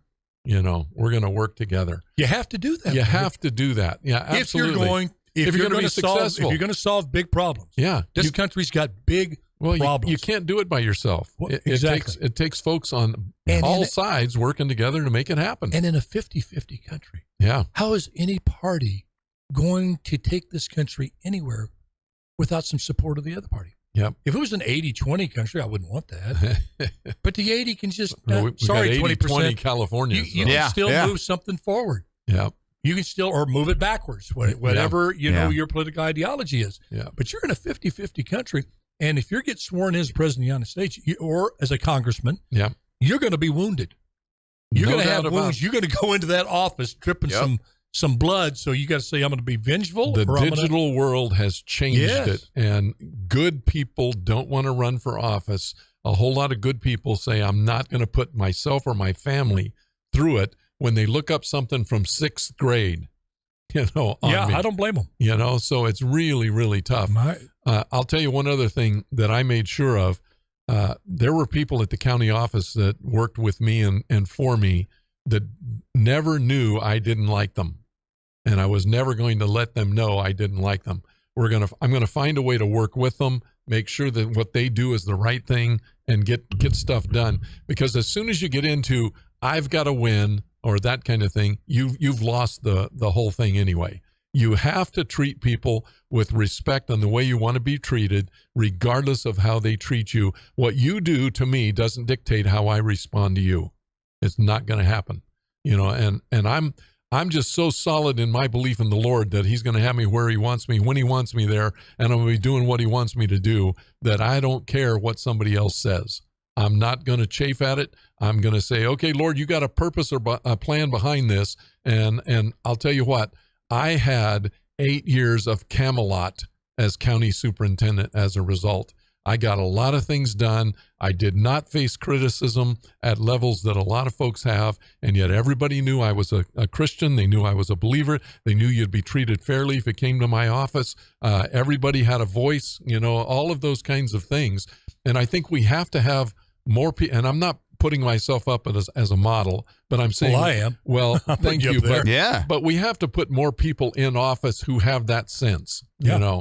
that I represent everybody, and I don't care where you are on the ladder. If you're at the top or the bottom, I'm going to represent you just the same as anybody anywhere. And Larry, though, you always put the kids above your personal wounds. Whoever's coming to Absolutely. you would try to turn that criticism or turn that person that was trying to take you out. Yep. First of all, how can I turn this into a positive? Absolutely. It was never, ever a doubt and that's what these politicians lack. And that's why with Trump, this January 6th thing, whether you hate Trump, it's not good for the country. You're going nowhere. It's obvious what you're doing. You're trying to keep this guy from running again.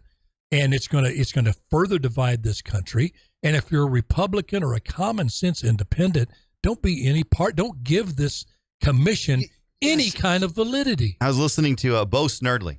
Yeah, Rush's. Yeah. So he's got his own show on WABC now, and he said that this commission now wants to abolish the Electoral College. Sure. Yeah. They want to abolish the Electoral College, and he said, Rush Limbaugh, the great, always said that the left wants to make elections irrelevant. Yes, which is what happens if you get rid of the Electoral College. Yeah. Absolutely. And mail-in voting. Our founders were smart. They don't care about people in South Dakota. They don't care about the rest of the country, Wyoming.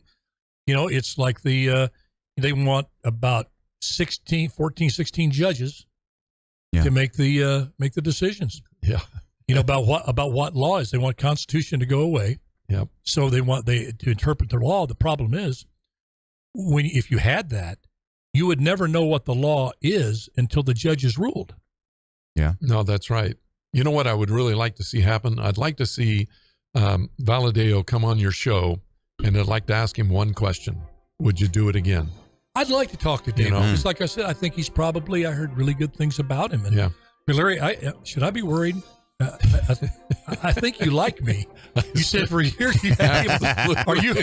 Oh, yeah. We're just like this, baby. All right. That's for real. Okay. The voting centers are still open. I was going to say the polls, but they don't call them. The voting centers are still open. Those big steel boxes are still there, I guess. Yep. Could be there till 8 o'clock. Yeah. And if you're going afterwards, just beware. Dinesh might be watching you, and he'll be in his next movie, 3,000 Mules. 3,000. We'll be right back here on the best talk in town. Alan Autry, Larry Powell with your election 2022 midterm primary coverage.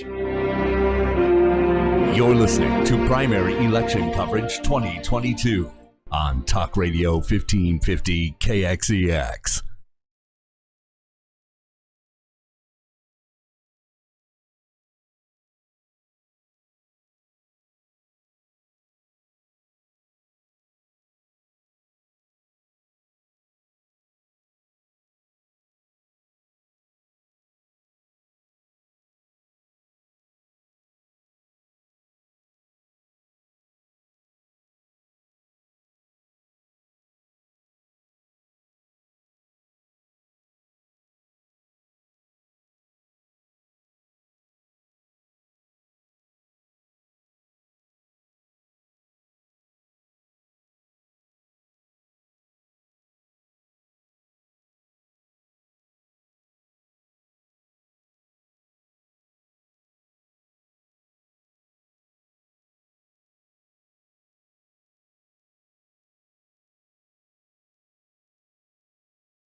With the offer code DAN.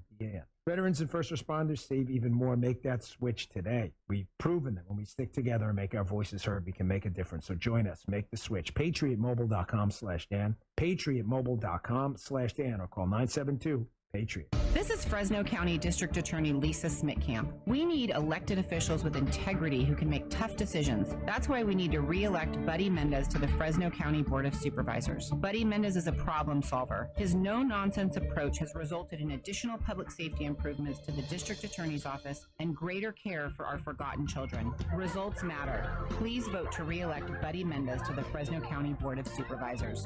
This is Mario Santoyo, Executive Director for the California Latino Water Coalition. Water is our valley's lifeblood. That is why we need to re-elect Buddy Mendez to the Fresno County Board of Supervisors. Buddy is a strong leader in water policy and is fighting to bring more water to our valley.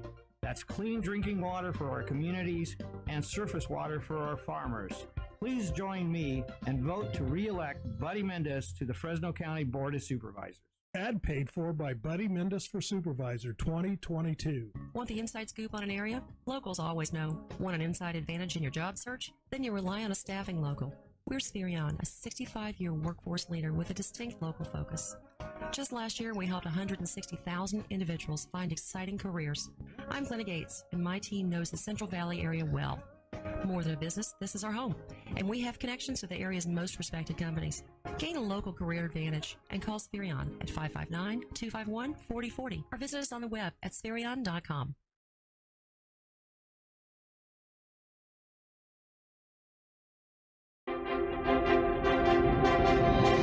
This is Primary Election Coverage 2022 on Talk Radio 1550 KXEX.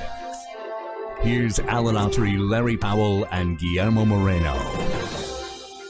Welcome back. You still have time to go vote. If you're swayed by anything that we have said, then you still have an hour and 10 minutes. And if I was going to make a joke. Well, you can always vote after 8, but I don't want you to do that. We do it the right way. Please do it the right way. And if you're a Republican, they need you. We have opportunities. Get out there. And I've always been of the opinion, I want everyone to vote, Democrat, Independent. This is what makes our country what it is. Absolutely. And if you believe in a candidate and they happen to have a D by their name, I disagree with you wholeheartedly. But you go pull that. Well, I don't. I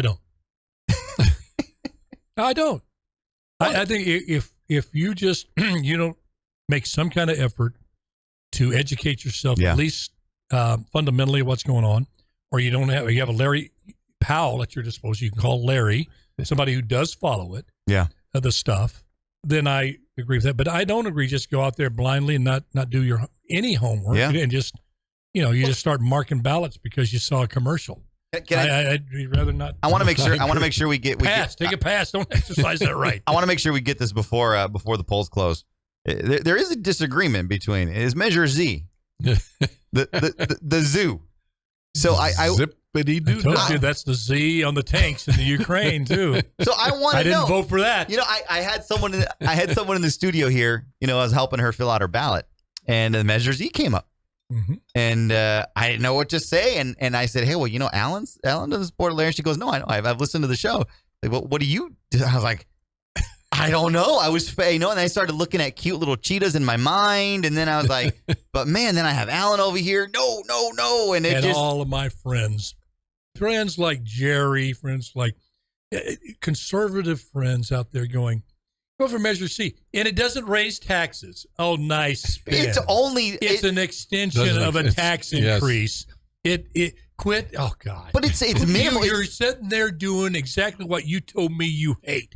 When politicians come in and spin things like Michael Durbanuel, my good friend, staunch Republican, and it doesn't raise taxes. Michael, technically, come on, it raised already. Oh, yeah, technically, it's an extension of a tax increase 10 years ago. But we're not ready. If it went away, would it lower taxes? Yeah. Yes. So if it didn't raise taxes. But if you don't renew it, it lowers taxes. So it's not a tax increase, is it? Little did the no party know that you were such a staunch. You could have been the spokesperson. Yeah, really. For no. What am I running for? What can I use that for? I'm running for dog catching. Well, we could take that 0.25%. You know how many more strays we could pick up out of your backyard? You could have been Vote for me. Yes on Z. Yes on Z. You could have been like John Cox, and you could have rented a bear. And said, you want to see this? Yeah, you want to see him locked up? You know what I promised on this show that I would not actively campaign against him. Not that I could make any difference in it. But I think in today's day and time where we're heading for stagflation, this and that, they've got a lot of money out there. When do you become self-sufficient? Why don't you give them a plan at that zoo and say, look, we expect you to bring in some business folks. You're getting people coming through there. Yeah. You're expanding. When can you make this stand on its own? They've never been held accountable on that.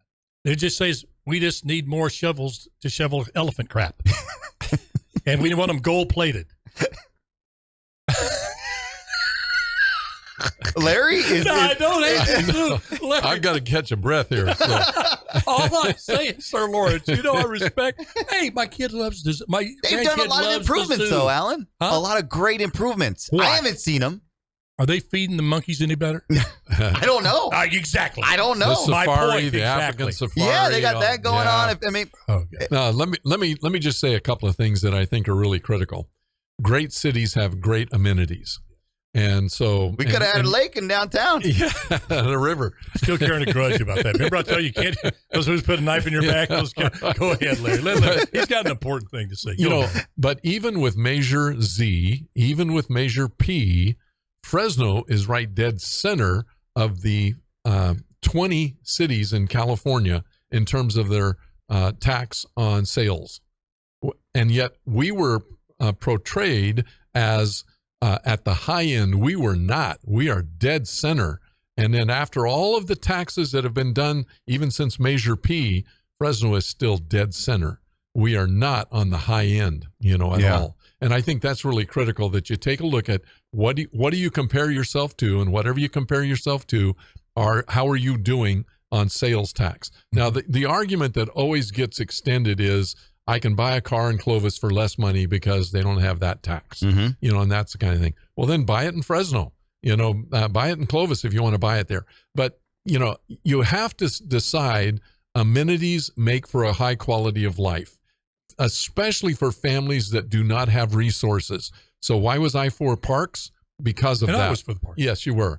But now they're spending the money on the tower, and now they're flush with cash. Now that money's going to go to not some. See that, and I'm one of the 3 proponents that signed the documents on Measure P, and I do not support that money going for the tower. I think that's an abuse of what we said we were going to do, and that's the thing that gets us every time with the no vote on P. Was how do you guarantee it'll be spent on what it's said to be spent on? Yeah. And that drives me crazy. I just, Larry, being in government, I just have, the baseline budgeting thing. Here's what we're going to get no matter we need it or not, and we're going to find a way to spend it. That's not a good way to run a business because times can get really tough. Yep. And what I would want Measure Z, the zoo, to do is have a plan where at least it may be 10, 15, 20 years, but have a plan where they can say, here's where we're aiming towards for sustainability on our own. And I like that. Yeah, that's like all I'm that. saying, Larry. Yeah, and what I'm seeing is, because I supported Measure Z when it was last time. Right. And because you will find a way in government to spend all that tax dollars. Yeah. With the city of Fresno, we never had a reserve till I got to office. And I said, wait a minute, because every department's going, okay, we got $22 million last year. We got $24 million. Let's spend it. Where are we going to spend it? And I said, we don't even have a reserve. You don't budget like that. And that's what I would just like to see. How good it's already carried out, one of the best in the country. Is there a time and have them report back and at least be working towards that? Yeah. Then you can identify. Which I agree with. Right. And then Larry, if you identify another, as you say, and I'm 100% behind you, another endeavor for the greater good. Yeah. Another infrastructure. Let's take that $0.25. All get behind that. The aquarium. It could be a world-class aquarium. Yeah. I don't know. Is the sign still out there on that's really 99? And really, that's my lone seen it for a while. issue with that, and then capturing and traumatizing animals. But you hit something that But you were okay with it the first time. Yeah, that's right. I've grown. I've evolved. Listen, as long as I can get a ribeye out of it, I'm okay. Listen, but it goes back to that whole concept in government that drives all of us crazy, and that's the use it or lose it mentality. Right. You should get some kind of credit when you return money. Mm-hmm. The GAN limit requires the governor to send money back when you've raised too much in the way of taxes in California. And so our governor should have found a way to get more money, send money back to the taxpayer. And what's that called again, Larry? The GAN limit. Yeah. The GAN, G-A-N-N? I call that a D-R-E-A-M, a DREAM. Yeah. Did I spell that right? No, I agree. I agree. But by law, he's supposed to do that. Well, what he's doing is he's finding every single issue that he can possibly spend the money on to avoid the GAN limit and things. But I'll tell you what, I love it when politicians do what they're supposed to do, and that is when the tax money has come in at excessive rates, send it back. Amen. Let the local areas and individuals decide what they want to do with it. You give me $400 back, you know what I'm going to do with it? It's going to church. It's going to homeless. It's going to other issues that I support, going to Fresno Pacific University, those kinds of things. Hey, man, you're listening to election coverage. Coming up next, United States Senate candidate Mark Moyser joins me. An hour and 1 minute left to head to the polls. You're listening to the best talk in town. Top of the hour news coming right up.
less than 1 hour away from results. And I know my next guest is ready. He's fired up. He's ready to represent you in the United States Senate. You saw his name twice on the ballot. And I hope you were like a Democrat and voted twice for him.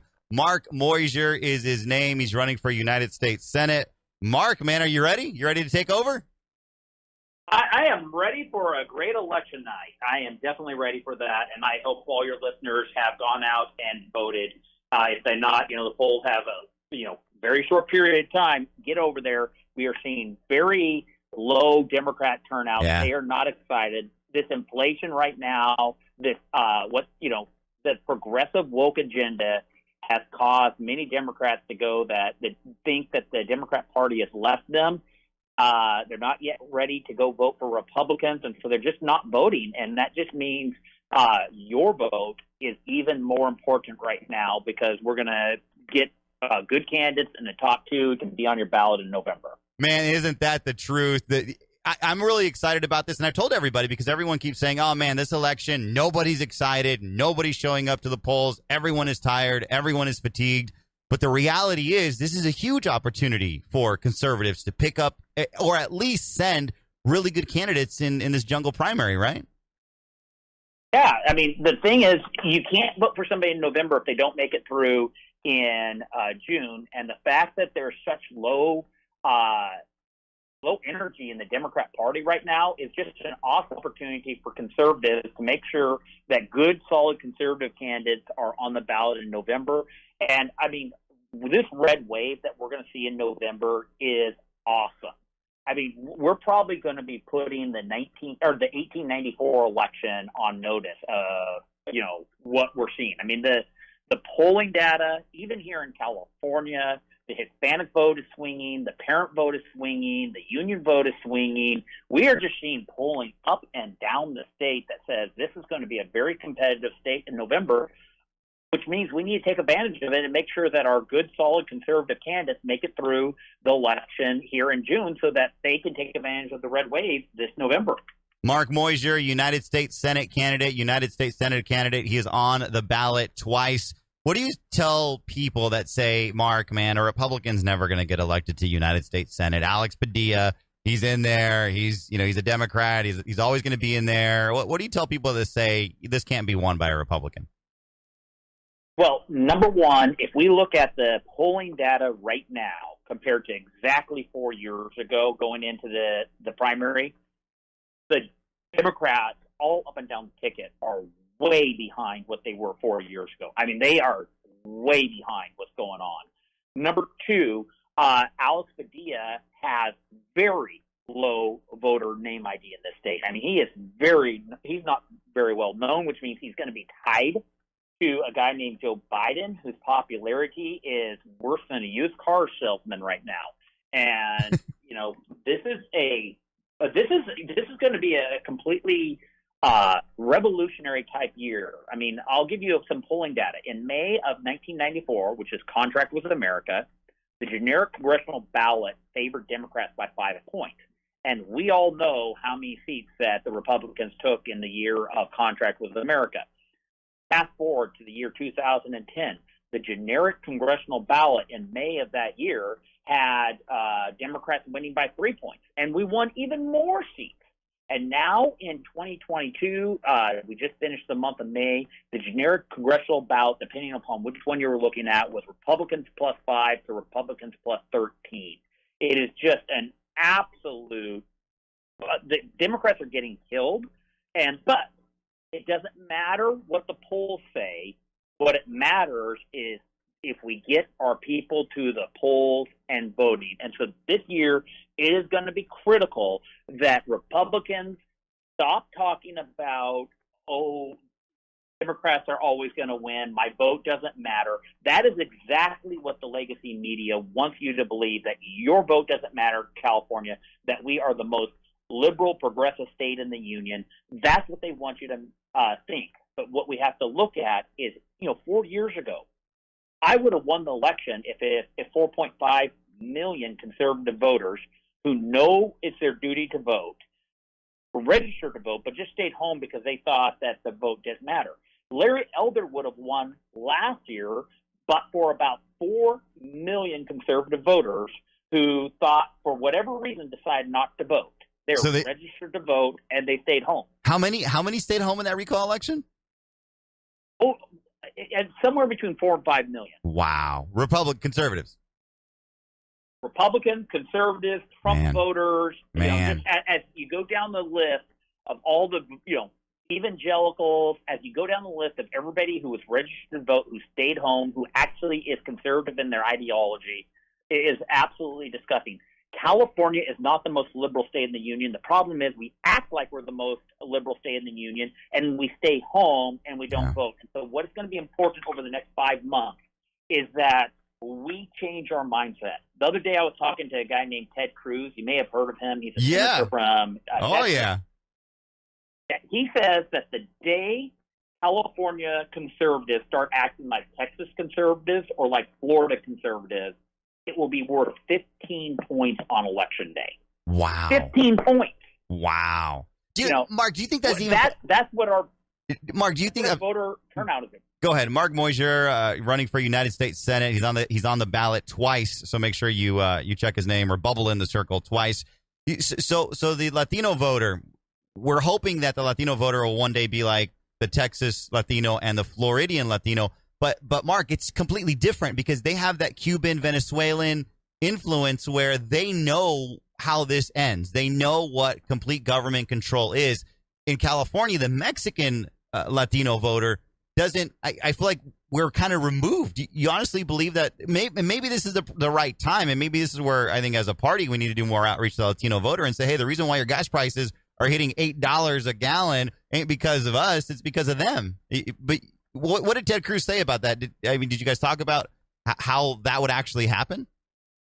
Well, the thing is, actually, we're leading this. We knew back in July of last year that California Hispanic voters were ready to, mentally in their mind, were ready to leave the Democrat Party. It wasn't even national, where Republicans were leading nationally on Hispanic voters until February of this year. California is actually leading this, but what we're going to have to do is they know it up in their head. It's just not, they're just not ready to pull the trigger at the polls. And so that's true. Over the next 5 months, we're going to have to bring in, people from Hispanic community, respected leaders, and we're going to have to make sure that they get the message out that Hispanic values are Republican values, that Hispanic family values are best represented by the Republican Party. And as we get into the media, whether it's Hispanic TV or Hispanic radio, whether it's Hispanic events, in the communities, we're going to have to reach out to this demographic because they're in their mind, they're done with the Democrat Party. But the problem is, you got to get them from where a thought, now where it becomes an action. Yeah, that's very true. Mark Moyser running for United States Senate. What does a good night look for you? I mean, obviously you want to come in number one, but I mean, there's Republicans in the race too. That's why I'm saying it's the Democrats are going to have their vote split. Are we going to have our vote split? Is it going to be a struggle to get into that number 2 slot? There are 22 people challenging 22 people who are challenging Gavin Newsom's appointed senator. According to the polling data, I am the only one who has double-digit support. So among 22 people, I'm the only one with double-digit support. I am, looking at the polls and their margin of error, I'm clearly far above that margin of error to just the next person. We are cautiously optimistic tonight that tomorrow we'll be moving on in both races, both the short term and the full term. But, the thing is, polls are good, but the only poll that matters is the one where people go to the polls and actually vote. All the media polls don't matter at the end of the day. And so that's why I'm encouraging everybody, if you haven't done so, go vote. If you have voted, pick up the phone real quick, call your family and make sure that they voted for me twice also. There you go. Hey, Mark, when was the last time, Mark Moyser for United States Senate on the line here, when was the last time we actually had a Democrat and Republican in a November runoff? For the United States Senate? United States over Senate. a decade. A decade 10 years ago. A decade. Wow. Yeah, we're looking at breaking a 10-year trend and actually getting a Republican through. And this is actually a great year to do it because Yes, it is. we're actually starting to see media say that Republicans have a possibility of picking up over 100 seats in the House of Congress, which means we could be picking up, 7 to 10 seats in the Senate. So this is the year that, of all the years to make sure we had a Republican in the final, this is the year to do it. So don't split your vote. Make sure you vote twice for me, Mark Moyser, for U.S. Senate, and we'll be back later this fall, I'm sure, to talk about our plan of what we can do to win. Man, I'm so excited. This would be huge. It would not only to win the Senate, but to send a United States senator from the great state of California. Man, that would be the icing on the cake. Mark Moyser, you can vote for him twice. Mark Moyser. Hey, what's your website? What's your socials? MarkMoyser.com, MARKMEU.com. I'm on Facebook, Twitter, Instagram, and Truth Social. Mark Moyser, vote for him twice, United States Senate. We'll be right back here on the Best Talk in Town. Election results coming up in less than an hour. You're listening to the Best Talk in Town, Talk Radio 1550 KXEX.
This is Primary Election Coverage 2022 on Talk Radio 1550 KXEX.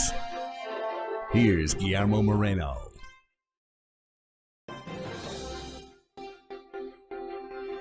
Welcome back, and a big thank you to Mark Moisier. He's going to find out real soon if he's trending towards the top 2. We love Mark. He has been, what a patriot. Not only has he ran for Secretary of State, but he also has filed a couple of lawsuits against a guy by the name of Gavin Newsom, and he's won a couple. So he's a great guy. I like Mark Moisier. He's got infinite energy, and I told him, I was like, you drink coffee? Like, what do you do? I need at least, I think I'm up to 6 shots of coffee a day. I got Larry Powell in here, so it's the other kind of shots, not the Larry Powell in studio as well. Appreciate it. This is your first election coverage with us. Yeah, and I'm really enjoying it. I think it's fantastic. We've got a lot of folks in Fresno that want to hear really good local news, but also connected statewide, regional, and then national. Because what happens locally is so critical to everybody's life.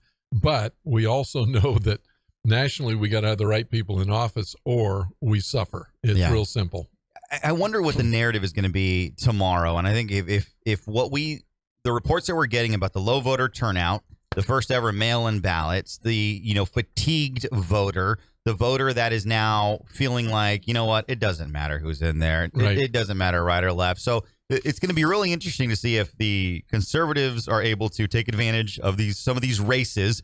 And there's a lot of congressional seats. I know Young Kim, Michelle Steele were Asian American Republicans that were able to win down south. So the question is going to be: Are some of these conservatives who win in a D plus, 7, 12, 16 are going to be able to hold on? Mike Garcia, David Valadao.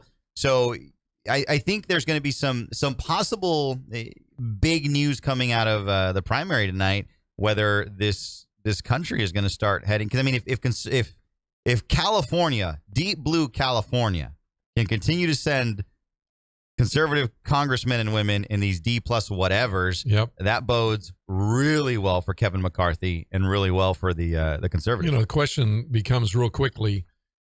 Is what's happening what we thought would be happening, because everybody's talking about the red wave reunion, revival, whatever you want to call it. I like that, revival. Yeah. And, but you still have to see results. And so these results tonight and tomorrow are at least an inkling of where we might be going. And then, can you avoid a critical event of some kind that moves the needle toward the left?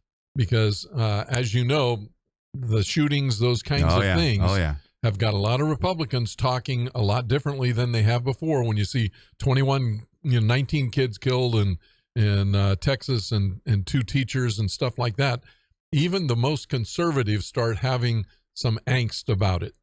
So the question becomes, what kind of events will take place between now and November that might move the needle one direction or another? I'm fully convinced that barring something really crazy, there's going to be a red wave. You see it coming. People are fed up. There are a whole lot of things, but you never know that critical unknown event that can happen. And this is the true. Crazy part. As they say, there's a lot of football to be played still. This isn't the fourth quarter. 60 seconds.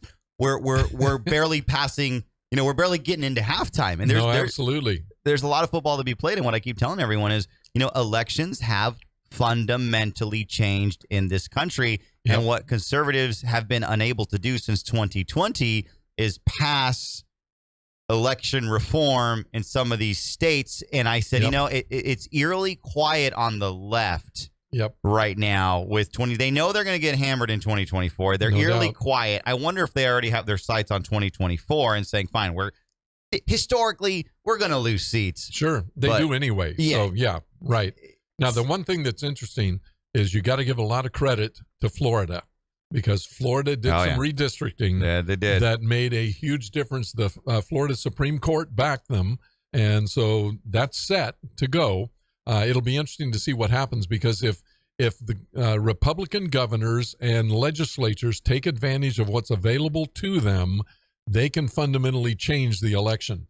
for 2022, 2024 on down the line. But will they? Do they have what the Florida governor has, to take that chance, and go for it? That is true. That is very true. So I want to break it down for our listeners. What would be if you are if you are a, and I hate to put labels on people, but it's election night. If you are an individual who doesn't like the status quo, and we know who's in charge in the state. The Democrats have supermajority in the state assembly. They have every elected state office. They have supermajorities at the state house.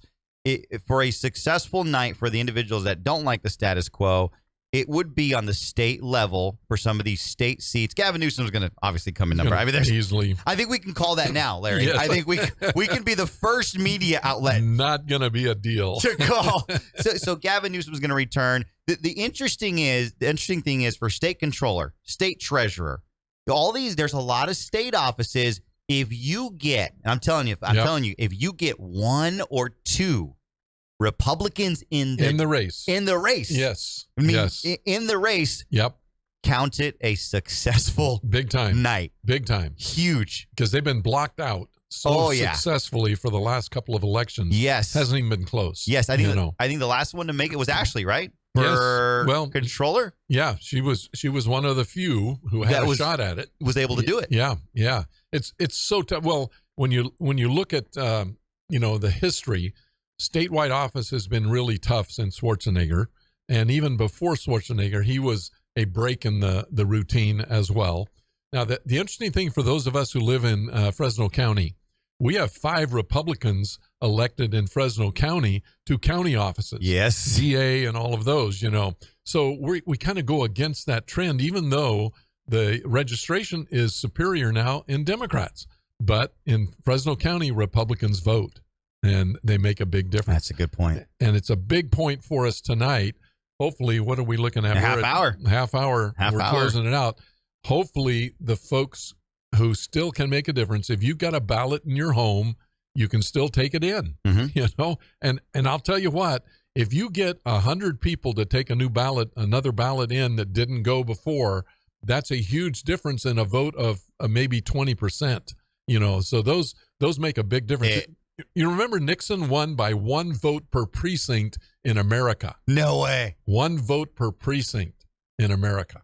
Wow. So when you break it down, your vote in each precinct makes a difference. It does. And even so, on the local level, we had Courtney Westfall. She was in studio early on in the week, and she said, did you know that in the last primary for District 7, it was a difference of 12 votes? Wow. 12 votes. Yeah. Sent it to, hey, he took it all outright. 12 votes. First of all, if I were her, I'd be working out there. I'd be getting, my goal would be 12 in the last half an hour to try and flip it. Your vote matters. Well, and you've got 12 friends that said they were going to vote for you, but maybe didn't. Yeah. When I ran for city council back in the 80s, my street was completely for me. It turned out only 4 of them voted. And they wanted to know why I didn't win. And we had this conversation. Man. You have to vote to get your candidate in. It's as simple as that. You can't just say, oh, you're so popular, or everybody likes you, or, that kind of thing. You have to do the right thing. Get your ballot in. If you don't, it's not worth diddly. Amen to that. Amen to that. Another marker of a successful night, if you don't like the status quo, would be the United States Senate seat. A Republican making it there. That would be a really good night. Like Georgia. Yes. A really good night. Number 34 in Georgia, Herschel Walker. Yep. That's right. And I'm telling you, he is a gregarious, outgoing, sharp young guy. I think he's got a good shot at it. Yeah. Good shot at it. And that'll be a big race. That's a big race. Without a doubt. Keep it on the state side. You have the state assembly races, the state senate races. There's really not going to be any change here, Larry. It's going to be super majorities. Yep. We haven't played well, and it is what it is. Flipping on to the going local, another marker of a good night would be the San Francisco DA being recalled because of the crime going on there. So it's a really good night if San Francisco says, hey, listen, you know what? Boy, isn't that the truth? Do you know San Francisco has an app that tells you where dog crap is? Yeah. And isn't that crazy? It's San Francisco was Dot and my favorite place because that's where we dated. She was a stewardess for American Airlines out of Buffalo, New York, and she flew to San Francisco. So I would drive up to San Francisco. That's where we dated. We love the city, and we just have seen in the last 52 years that we've been married. This Saturday makes 52 years. Oh, congrats. Yeah, thanks. As we've seen the decline in the one of the most beautiful cities in the world, that it just has become absolutely unlivable, and for a variety of reasons, not just homelessness and all of that kind of stuff, but prices. Nobody who works for the city can afford to live in the city, and something's got to happen. And I think people are waking up that we've got to change this, and balance between red and blue is a healthy thing for a democracy.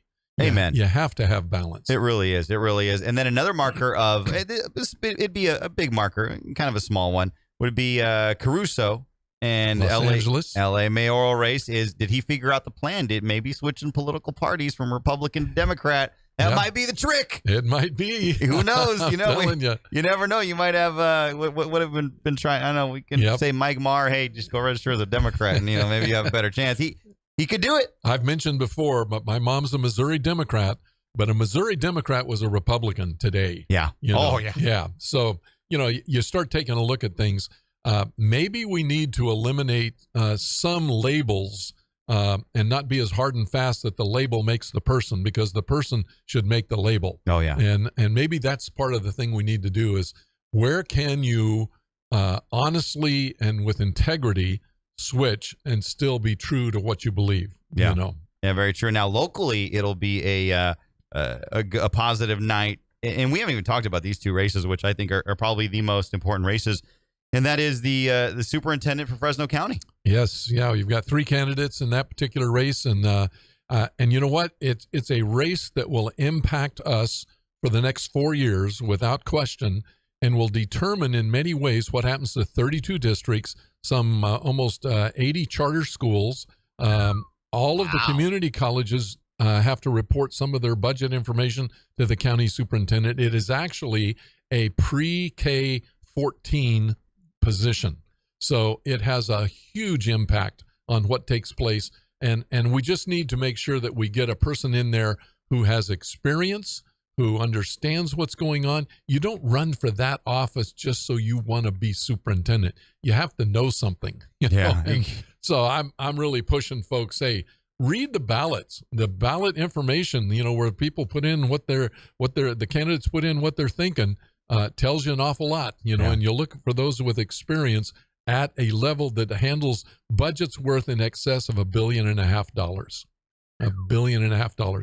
Do you want someone in who's a 3rd grade teacher or a vice principal at a middle school, or someone who's been at the district level, at the county level, looking at those kind of things? Yeah, it's true. Man, are we losing a great superintendent, Jimmy Ovino? Jimmy Ovino, fantastic guy. I had the blessing of he was the keynote speaker for Fresno City graduation this past Friday. Yes, fantastic guy. He worked for me in Central. He was my head of HR there, and I brought him down to the county office specifically to run for county superintendent when I was done. And, you have to do succession plans. And I one of the things that happens here is Michelle Cantwell-Cofer works for Jimmy Ovino. And so he has supported her candidacy for this because you want continuity for those things that are really good. He's brought charter schools in, choice for parents, doing some things like that. I was going to say, what does the superintendent do? Yeah. Superintendent is like mom and like dad. They not only make sure that you're doing what's right, but they provide support at the same time. So they're an arm of the state. And so they work with the state superintendent of public instruction, but they make sure you're implementing the laws correctly. So if you get in trouble, they can end up taking over your district, so you want to do the right thing.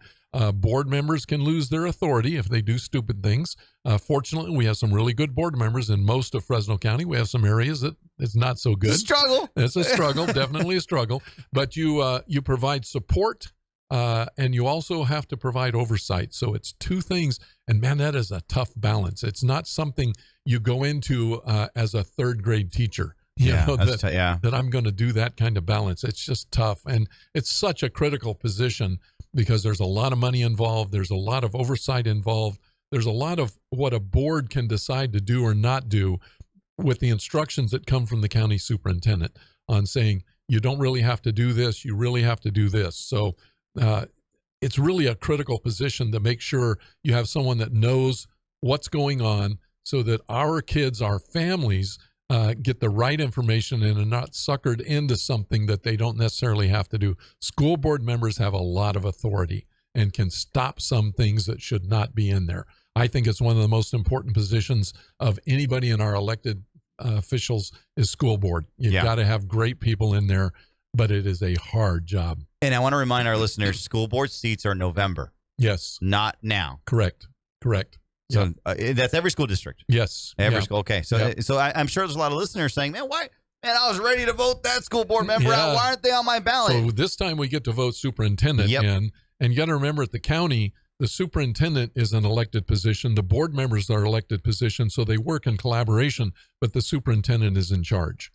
So it's a completely different arrangement than you have with the district. The district, the board members are elected and hire a superintendent. Their only employee is the superintendent. Everybody else works for the superintendent. Some board members forget that, and they want to hire and fire. In fact, relatives have been brought in where they should not have been. Yeah.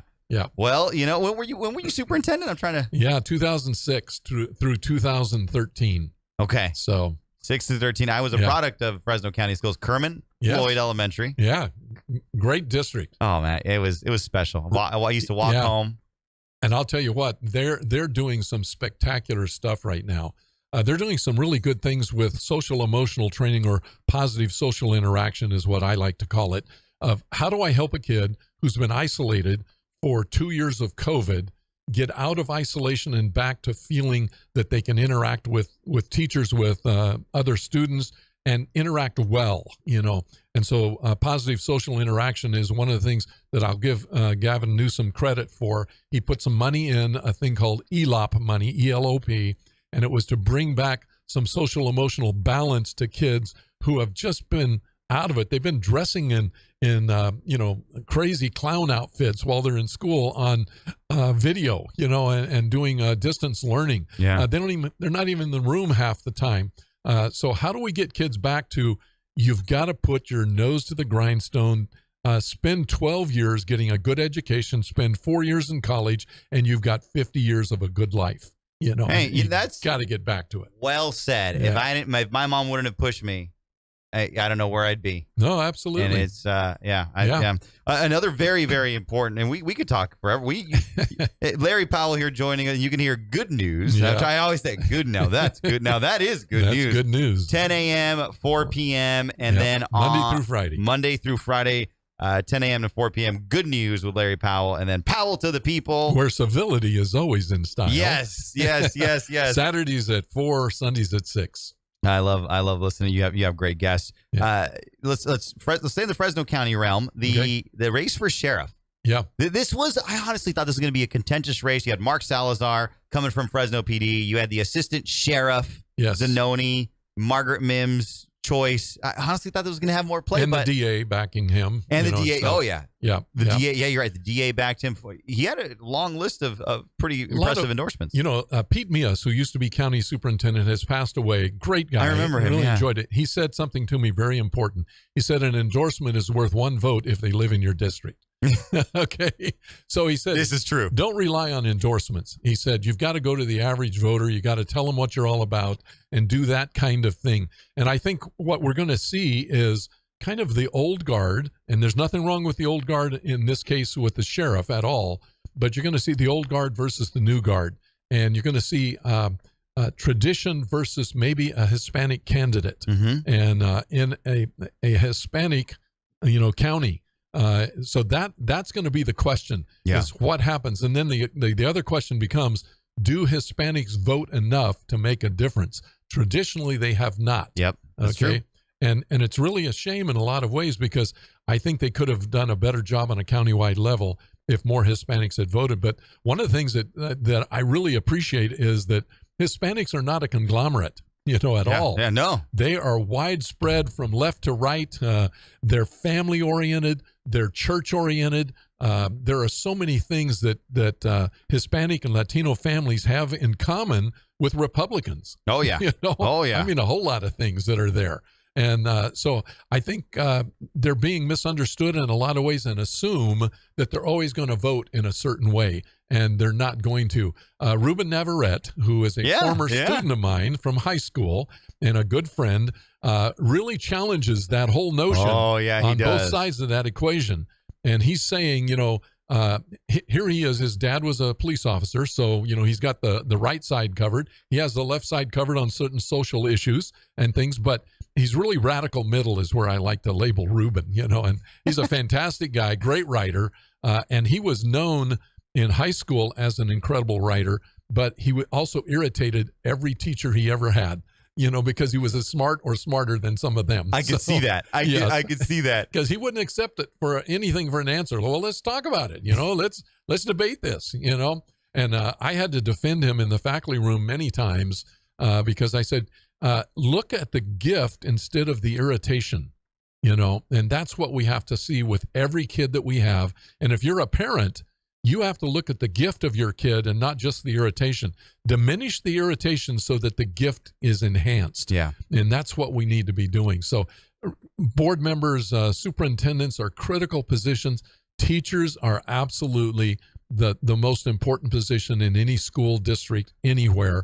And I'm telling every parent, if you're at school as frequently as you can be, your child will succeed, and it doesn't matter whether they have a good curriculum or a good teacher. If the parent is involved, the kid will succeed. And I say, get to school, parents. Know who everybody on campus is, and make sure you make your voice heard. You've got all kinds of ways to do that. You got to be there in order to have an impact. Amen to that. Larry Powell in studio here. You have about 15 minutes. T-minus is coming. 15 minutes, and then hopefully we'll have some results.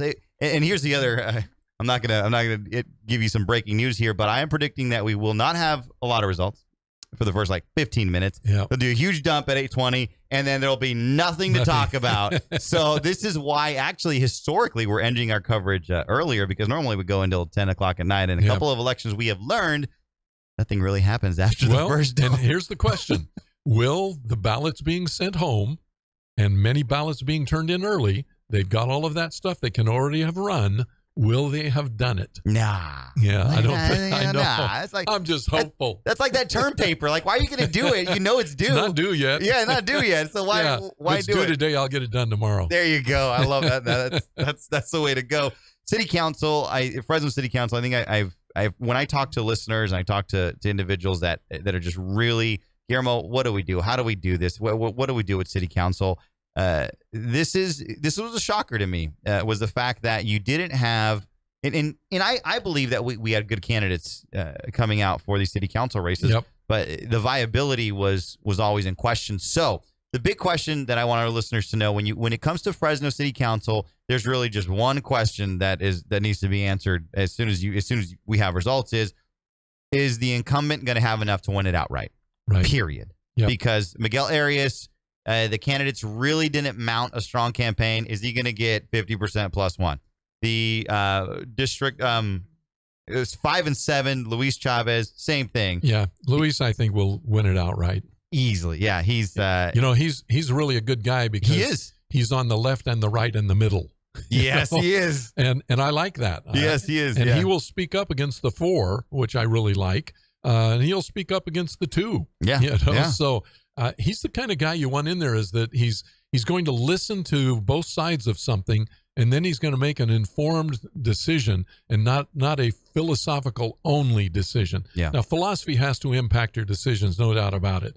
But you also have to listen to your constituency, and not just those in your district, but those outside your district. Yep, amen. And I've come to the terms, and I know a lot of conservatives that listen are going to be really happy with this, but after talking with David Topp from GV Wire on yesterday, and then talking with Alan Autry today, it could be that the block of 4, or as Gary calls them, the gang of 4, the block of 4, gang of 4, it could be that maybe they're going to be diluted because Esmeralda Soria is leaving, and I'm convinced that if Annalisa Perea wins, She's right of the block of 4. She's right of the left. Yes. Carrie is, I think, closer to the block, but definitely by no means a member of the block. And then obviously if Jeremy Price is elected, he's definitely not in the block at all. No. So there could be some good news for conservatives, especially you listen to me and you're always, what do I do? What do I do? What do I do? Well, it could be that the 4 could be watered down. You could have a really good night and Carrie or Annalisa make it and a Republican, Price or Briggs. That's a really good night. Wouldn't you like to have a 3-3-1? Yeah. That's what I'd like. I'd like to see something where you have, like on the Supreme Court often, the one judge that makes the difference but is not ideological on either side and really weighs the facts on each case. And I think we need more of that. I'd love to see my votes not always be left and my votes not always be right. I'm a Republican. I'm really conservative, but I have a social side of me because I'm a Christian that also says, it's not Christianity it's not Americanism that I believe in over Christianity. It's Christianity, and then I love America. Yeah. So a lot of times we get those conflated, and we make a mistake on that. Americanism and Christianity are not the same thing. And it's really important that, you're true to your faith. I love my country. I'll tell you what, when I say the Pledge of Allegiance, I don't just rote it out, R-O-T-E.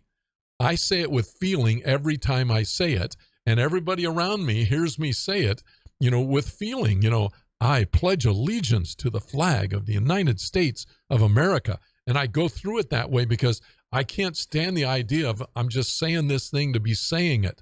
Do you believe it or don't you believe it? And, that's a good point. Yeah. And so say it with feeling, when you say it. It's like a song in your Absolutely. car. You belt it. I've seen folks singing like crazy as they're going through that red light. Man, I'd love to sing some breakup songs with the Democrat Party after tomorrow. That's all I'm saying. Got along without you before I met you. Gonna get along without you now.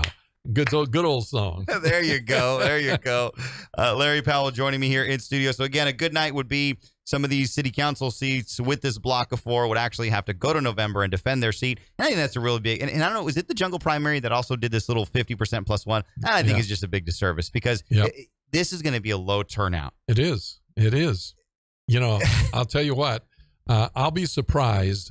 I really hope there is a runoff. I think runoffs are good.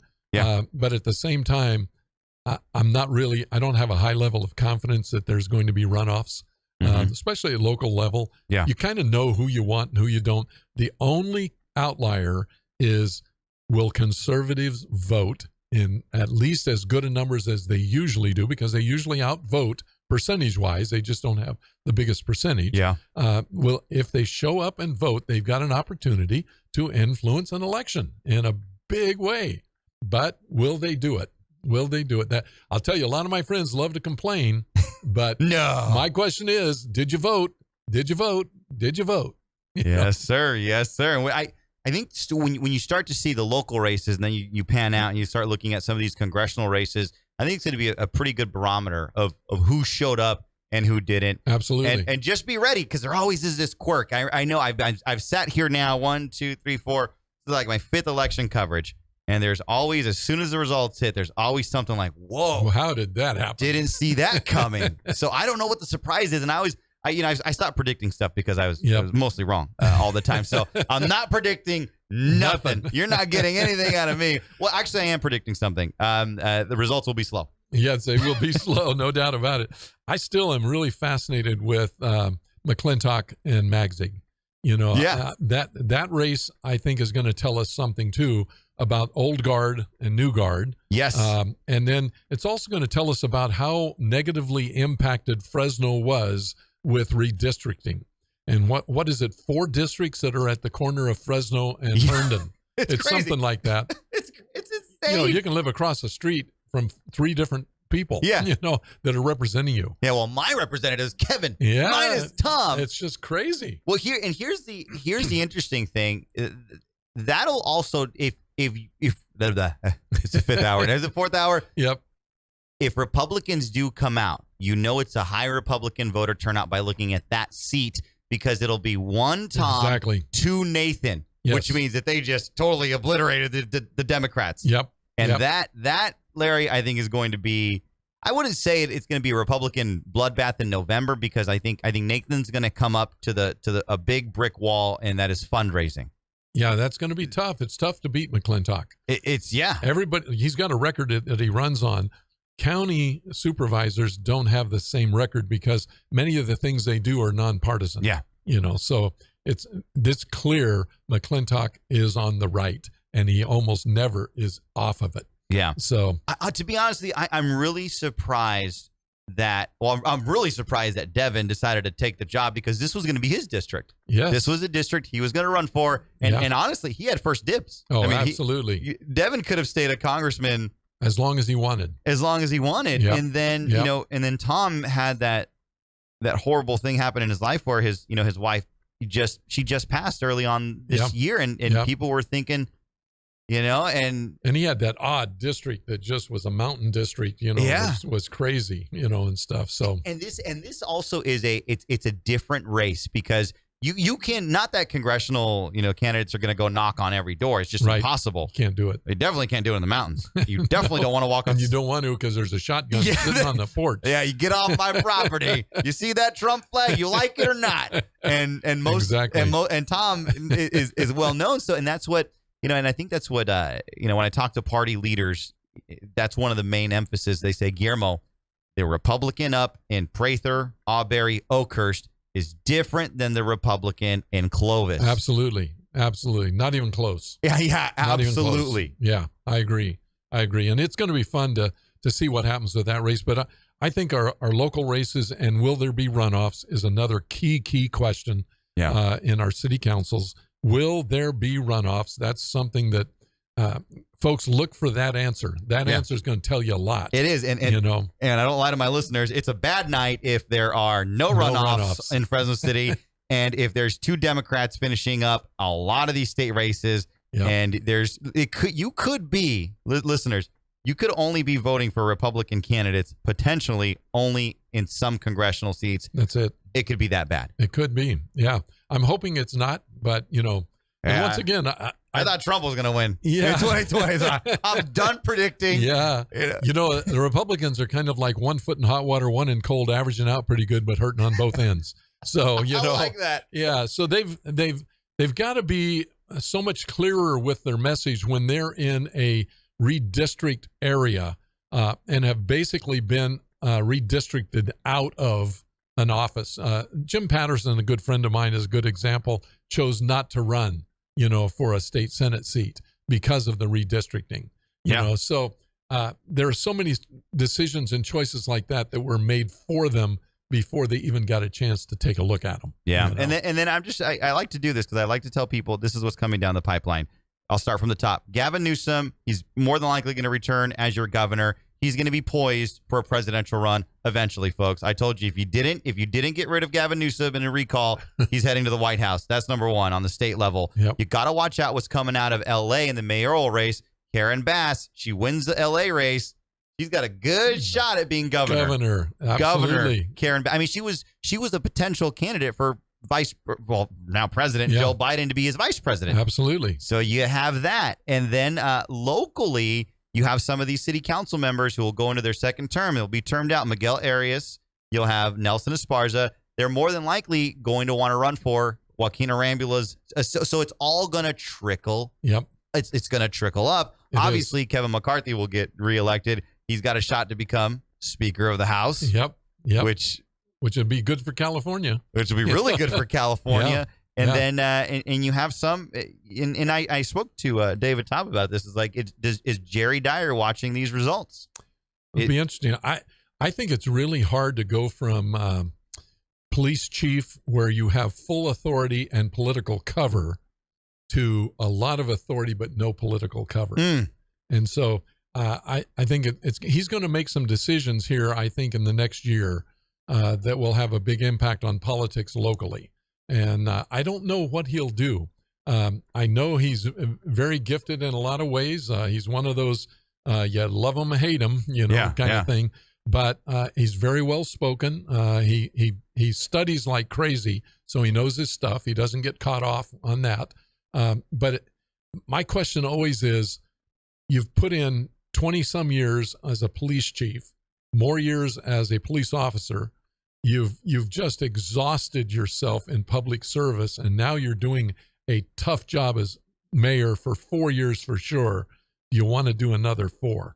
And that's the question a lot of our elected officials have. Yeah, So, it's been on my. I get tidbits from here and there, and it's all over the board. Some say he's definitely not doing a second term. Yeah. Others say he's running for Congress. I'm guessing that I think the best place where he'd have a shot is actually probably lieutenant governor. might have a shot there. Yes. Maybe. Yep. I think statewide is tough. Statewide is tough. Oh yeah, without a doubt. Yeah. So, But but that's probably one of the only statewide offices that he could run for and possibly win.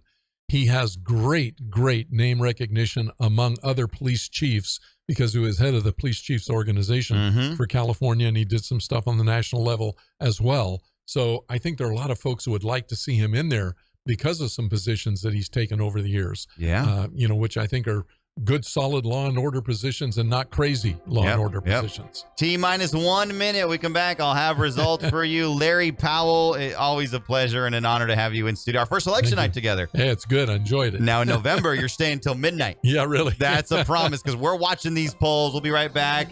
A minute in, and we get back 5 minutes after the hour. We're going to break down some results, and we're going to see where the surprises are and where we are headed. A special thank you to Alan Autry, Jim Franklin, Jeremy, Jay, Jose, everyone here at the KXEX team. And, of course, thank you to Larry Powell. We'll be right back. Top of the hour news. Thank you.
50 KXEX. Let's go, Brandon, right? This is Primary Election Coverage 2022 on Talk Radio 1550 KXEX.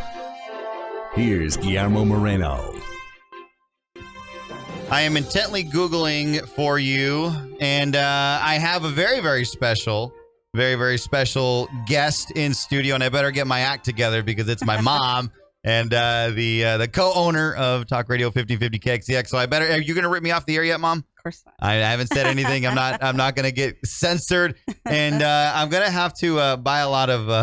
I'm going to have to just kind of find something to talk about because as I predicted, results are slow coming. But you just got back from voting. Yes, I did. And I told the listeners, hey, listen, there's like no lines. I went to Madera County. I had to re-register and all that stuff.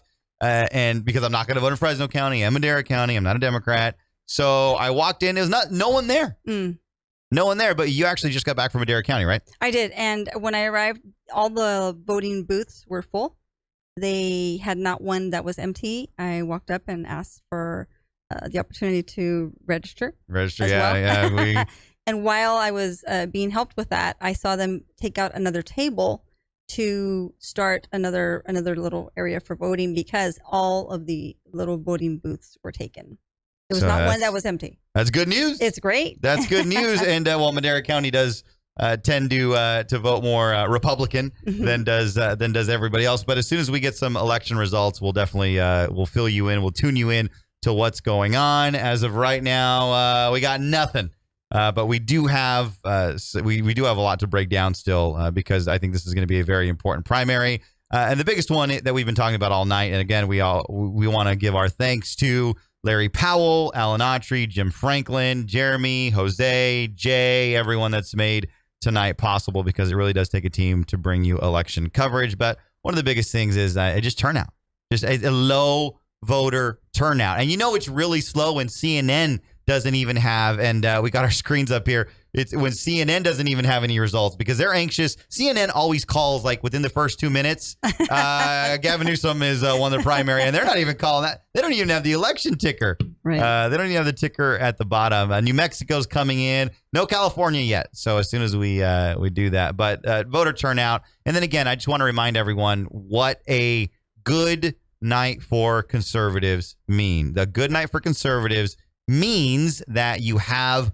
Republicans going on to November in virtually any race because that's a good sign. You have Republicans going on, which means they made it into the top two. A bad night for us is if you have no Republican in any state race. Remember, it's a jungle primary, which means the top two finish unless in some of the local races it's 50% plus one. The federal seats, obviously, you're going to go ahead and send two. Good night. Conservatives are actually going to be on the ballot in November. A bad night is, we have nothing. A really good night is the DA of San Francisco gets recalled because he needs to be recalled. And the Republican, now Democrat in LA wins. That's a really good night. A really good night locally, if you follow Fresno politics, is if some of these incumbents have to run in November. I'll be really curious to figure out what the Tower District, how that's going to shake up. So that's a really good night, too, for Fresno County, is if obviously Zanoni, Sheriff Mims pick goes on and becomes a sheriff, which that one will be decided tonight. There's really no question there. There's not a third candidate. So that's kind of the summary on how it's going to trend. That's really about it because the congressional races, you have CD13, which is the Adam Gray, Duarte, David Giglio. That one's a newly created seat. It's going to be more than likely Gray and Duarte. Valadeo will more than likely finish in the top two. Jim Costa, Mike Marr, Matt Stoll, more than likely Mike. So a lot of these are going to be pretty much, kind of no-brainers. I think Conway, Connie Conway will more than likely be Congresswoman Connie Conway. So I've set the stage. Now we just wait for a result. I don't know why. Iowa, there's also not like a lot of people in Iowa, so I guess. But New Mexico, they count their stuff. Just early. Really, yeah. What is it? Yeah, they. Besides the time difference. Yeah, I guess. Yeah, that's true. I guess they have an hour on us, but yeah. So far, no results. As soon as we have results, you'll hear me very surprised say, "Oh, we got results. Let me Let me start going down. But as of right now, no results. And this really is, it's really kind of annoying because I feel like every election cycle, it gets later and later and later. I remember the day when as soon as 8 o'clock hit, you just had tons of results everywhere. And this day and age of technology, like the Dominion voting machines, we have those now. Like, come on, give us some results. You got. Go ahead. Talking about the Dominion voting machines, did you notice I believe there were approximately 4 or 5 across the wall. Were you? Oh, is that what they were? Yeah. I didn't even go look at them because I did the paper. I didn't want to. They asked me if I wanted to do electronically. Correct. They asked me the same thing, and they said, "Do you want to vote electronically?" I looked over at the booths and I saw no one there, and I thought about the history of electronic voting, and I said to myself, I thought for about 15 seconds, I said, "It's okay. I'll do the paper." Did they say Dominion on the side of them? No, because that would have been a huge turnoff they didn't for me, Mom. That would have been. I did not see an identifier. Sorry, would not have done it. Not in a million years. But no, we went in, we voted. While I was there, no one was using it. Them. Yeah, that's your. I should have asked her. Oh, we got results. Oh, nice. All right. So finally, because I was unsure on how long we were going to be able to just keep talking about it. All right, so let's start off with. I'm on congressional seats right now, so we'll start off with the congressional seats, and it looks like for CD Congressional District 13, Adam Gray 40%. And remember, what I'm going to give you right now is very preliminary. I mean, it's like not even it's low voting. I even feel bad giving you these numbers, but they're numbers. It's news right now, and that's what I got to deliver to you. So Adam Gray with 4,000 votes is in percentage reporting. 40%. Percent. They don't even have that. Okay. They don't even have that. But it looks like Adam Gray's out to the lead in CD 13. And then let's go over to District 22. This is David Valadeo. And as of right now, I thought we had results. Maybe I just got lucky. That's really it. Adam Gray still too early. I mean, we still have a strong Republican candidate that's been been supported and endorsed, and so I'm very optimistic with that race. Yeah, and just going over the governor's race, 0. That's weird. It's like the only race right now that's cool. Which one was it? CD 13. So apparently, someone in the has their act together. In Madera County probably has their act, or Mariposa County has their act together, because there's no governor statewide results yet. There are no lieutenant governor with 0 precincts reporting. Eleni Kalinakis, she has 52. Again, this is never mind. She had 218,000 votes, so she obviously jumps out to a big lead. Going on to the other state offices, Secretary of State. That's the Shirley Weber. Rob Bernowski, 25.9%. So Shirley Weber, obviously the Democrat, 58% right now. Rob Bernowski, 25%. So with 0% reporting.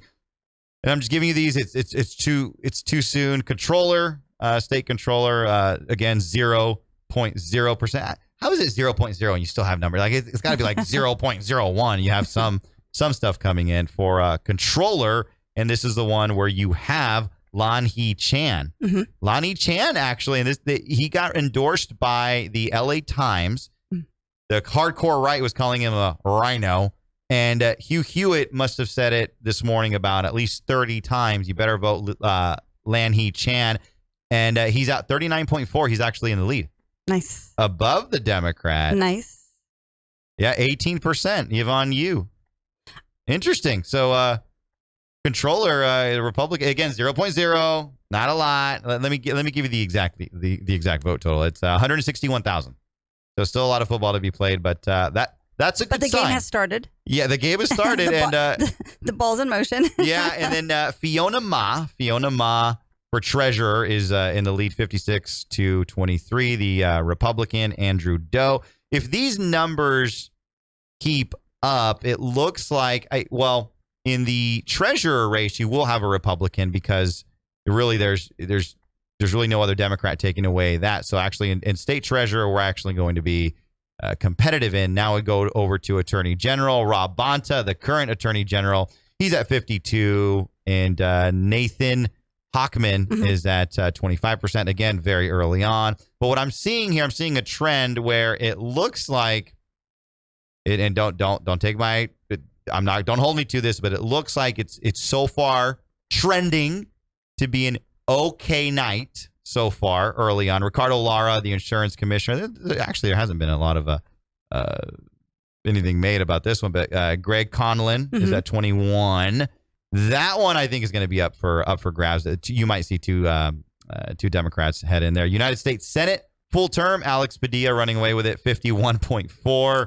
Mark Moisier, you just heard him on last hour, 18.2.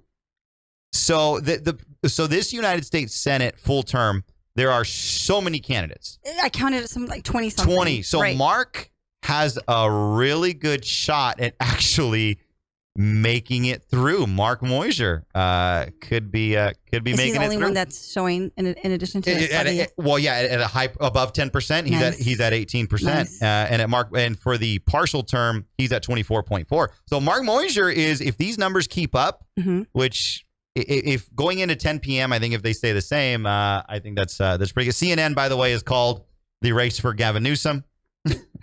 Finally. No, sorry, it was Fox. Fox beat CNN. They don't even think there's an election going on. They got no. There's no question here. There's nothing to report. Well, you know what, they don't want to remind the voters that there's an election, right? Because they're like, hey, we don't want to remind you how bad it is.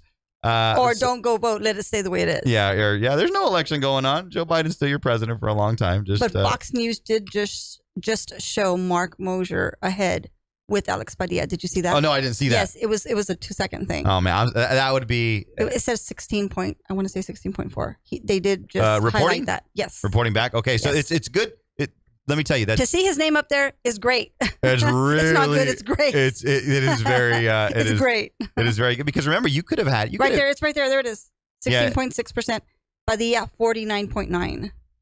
9%. That's impressive. Way to go! That is. Way to go to Mark. Way to go from Mark. Yes. So hey, he might actually make it in, and he told us in the last hour that just making it to the November runoff would be huge. For this being early, first numbers in, that is very good news. I cannot stress that enough.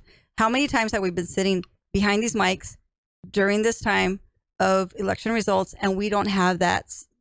Oh, I say it's always a bad feeling. I know.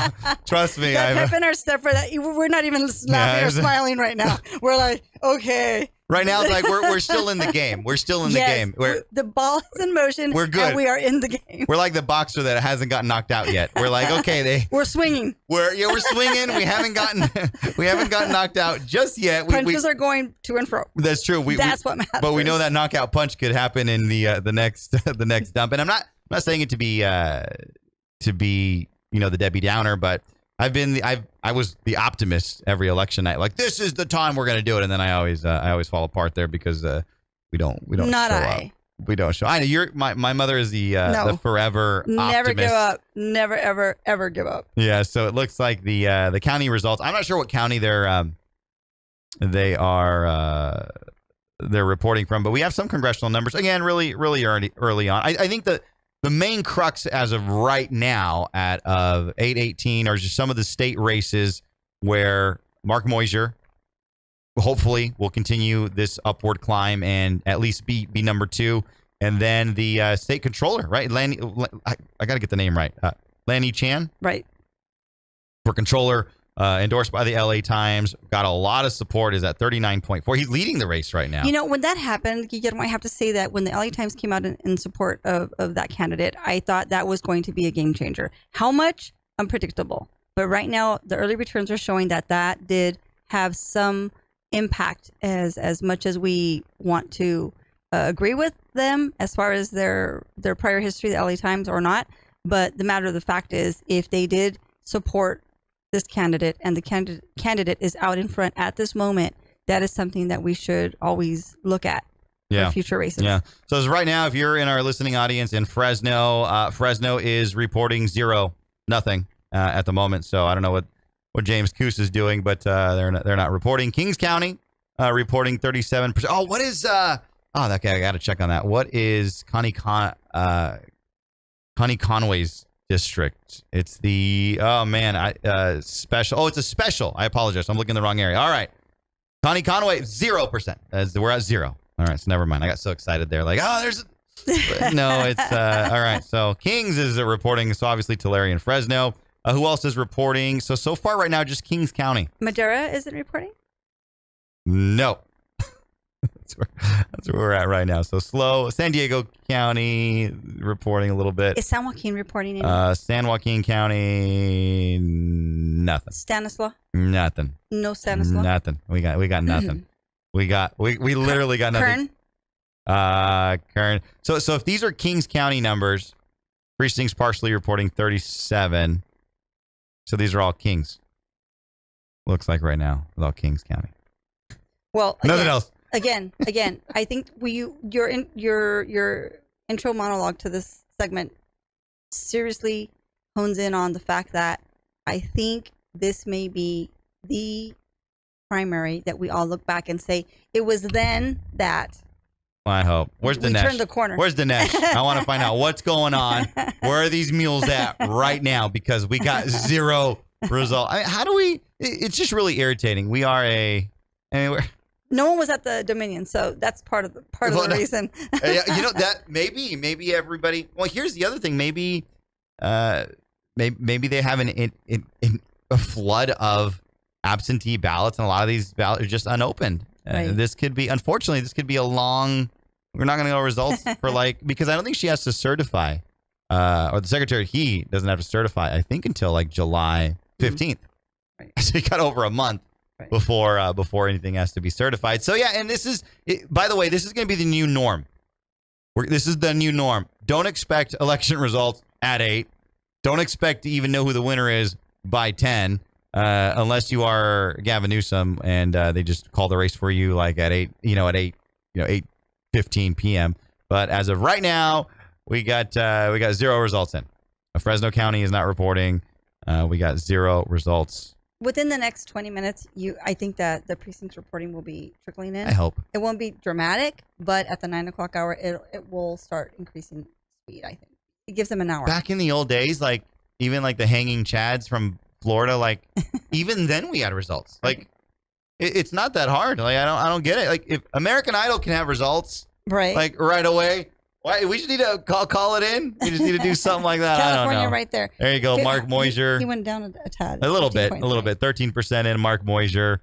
I think the United States Senate race with Mark Moisier coming in number 2. I think that might be decided tonight because I think it will be 2 people got to go. It's a federal seat. 2 people are going to go. Looks like Mark, if he keeps this up, he's more than likely going to be in the that general. Would be fantastic. Well, and it's very dangerous for the Democrats because you're going to have a lot of. I don't know if you'll have that many come out during the November, but it could potentially be a race. I'm optimistic. That race is very doable. Mark Moisier's known statewide, and Alex Padilla hasn't done anything. He's extremely lukewarm. He's not a radical. He's not trying to get to the mic every single time he can. He's really coasting it. He's not even on Spanish media. He's a Latino. He's pretty much does he even want to be a United States senator? Because he's pretty much he's in coast mode. A little bit more of a bench warmer, easily forgotten. There you go. Easily forgotten. Not memorable. Exactly. That's for true. For good or bad, but very easily forgotten. Who? Oh, okay. That's it's true. that sort of a recollection when we think about that race. That is so true. Yeah, we'll have to. Conversely, Mark is a go-getter. All right, we got numbers. Thank God. All right, Fresno County. All right, here we go. Let's start Fresno County. So because Fresno County, I don't want to read the congressional races. I want to wait for them to update. I want to go straight to Fresno City Council because that is all in Fresno County. So I'm not going to read you the Fresno County numbers on any of the congressional candidates because that really it's just not going to happen. But I will read you the Fresno County Board of Supervisors because that does have some parallel here. And I think the only contested one there was, I think, Buddy Mendez. Buddy Mendez right now with 9,000 votes counted. Buddy Mendez is at 50%, 50.83. Jose Ramirez, 26. Danny Parra, 22. Buddy in a nice commanding lead very early on. Oscar Garcia as auto controller, uncontested. Lisa Schmidt-Camp, obviously uncontested. Sheriff, here we go. Yes. Here we go. Sheriff John Zanoni, 55.33. Nice. And Mark Salazar is at 44.59, 60,000 votes. I don't know what percent in. It doesn't say precincts reporting. It does, but it says 0.0. So very slow. All right, here we go. Fresno City Council, District 1, the Tower District. Annalisa Perea coming in at a commanding lead of 59.35%, 2,475 votes. Carrie Catalano coming in at 26% with 1,084 votes. Mike Briggs coming in at 409 votes, 9.1. Jeremy Price, 200 votes, 4.8. Total votes coming out of there is 4,170. I want to stress this right now. Annalisa's at 60%. I don't want to call it because I have no authority to call it besides I'm going to call it for 1550 KXEX. Maybe we're the first ones to call it. There's just not a lot of it. We don't know how many precincts are reporting here. They don't give that either. There's only 21 precincts there. It's 0-0. I don't know where these votes are coming from, but I will say this. That's a lot of votes already for Tower. 4,000 votes for Tower. I don't see at this point in time she's doubled Carrie. I don't know if there are. Maybe there are. I don't know. Maybe there are. But right now, 60% Annalisa Perea. It looks like she's got a good shot at winning this outright. Not by far. Not the. This one I will pretty much call you and tell you that Miguel Arias is at 63.97 with 1,500 votes. Larry Burris with 630. Yeah, it's hard to see. It's hard to say that Larry Burris is going to catch up. Miguel Arias in a really good position. District 5, Luis Chavez, 55%. That one is closer, but that one will be decided tonight because there's only two candidates. Luis Chavez in a commanding lead. District number 7. That one doesn't look any better. Nelson Esparza, 70%, 70.3. Courtney Westfall, 17.79. The Jason Kamani, he's at 295 votes, 12%, but very low amount. But let me tell you, folks, that's in some of these districts, that's a lot of votes to make up over the next couple of days and hours, and then into days. Keep our zoo. Yes, 84%. Alan Autry, I am sorry, but you did not convince our listeners because it looks like Fresno County loves the furry animals, and right now that's going to pass. It's 84% to 15.9. The zoo's going to be huge. It's going to be huge. It's going to be better. Alan Autry, I'm sorry. Maybe they'll increase the size of the of the safari exhibit. But so Lisa Moreno, my mom, the president of Talk Radio 1550 KXEX in studio. It looks like on the Fresno County side, local level, it looks like worst case scenario for Fresno City Council. It looks like Zanoni is out to a I wouldn't say comfortable lead, but he's out to a lead. Can you hit refresh? Check it again. Oh, I did. Check it again. I did. It's the same. Hey, 28 minutes in, we're probably not going to get anything at 9 o'clock. That's probably when they'll do the next jump. But I want to let everybody know Fresno County numbers are in. The city of Fresno don't look good for the for conservatives in the city of Fresno. The county level, same thing. Buddy Mendez in a nice commanding lead. Sheriff Mims' choice to lead the sheriff's department in a good position. So let's swing on back over to the other contested, I believe, what you should be watching right now, which is the United States Senate race between Alex Padilla, who's the appointed senator, and now he's having to run. He's in a commanding lead, no doubt about that. But the close second, my bad, not close second, but second coming in with 15%, 50 to 15 is Mark Moisier. The good thing is here is that no other Democrat looks like they're even at this point in time going to come close. So that's big there. On the controller, that was the other big seat there that I believe that Republicans, and this one keeps holding steady.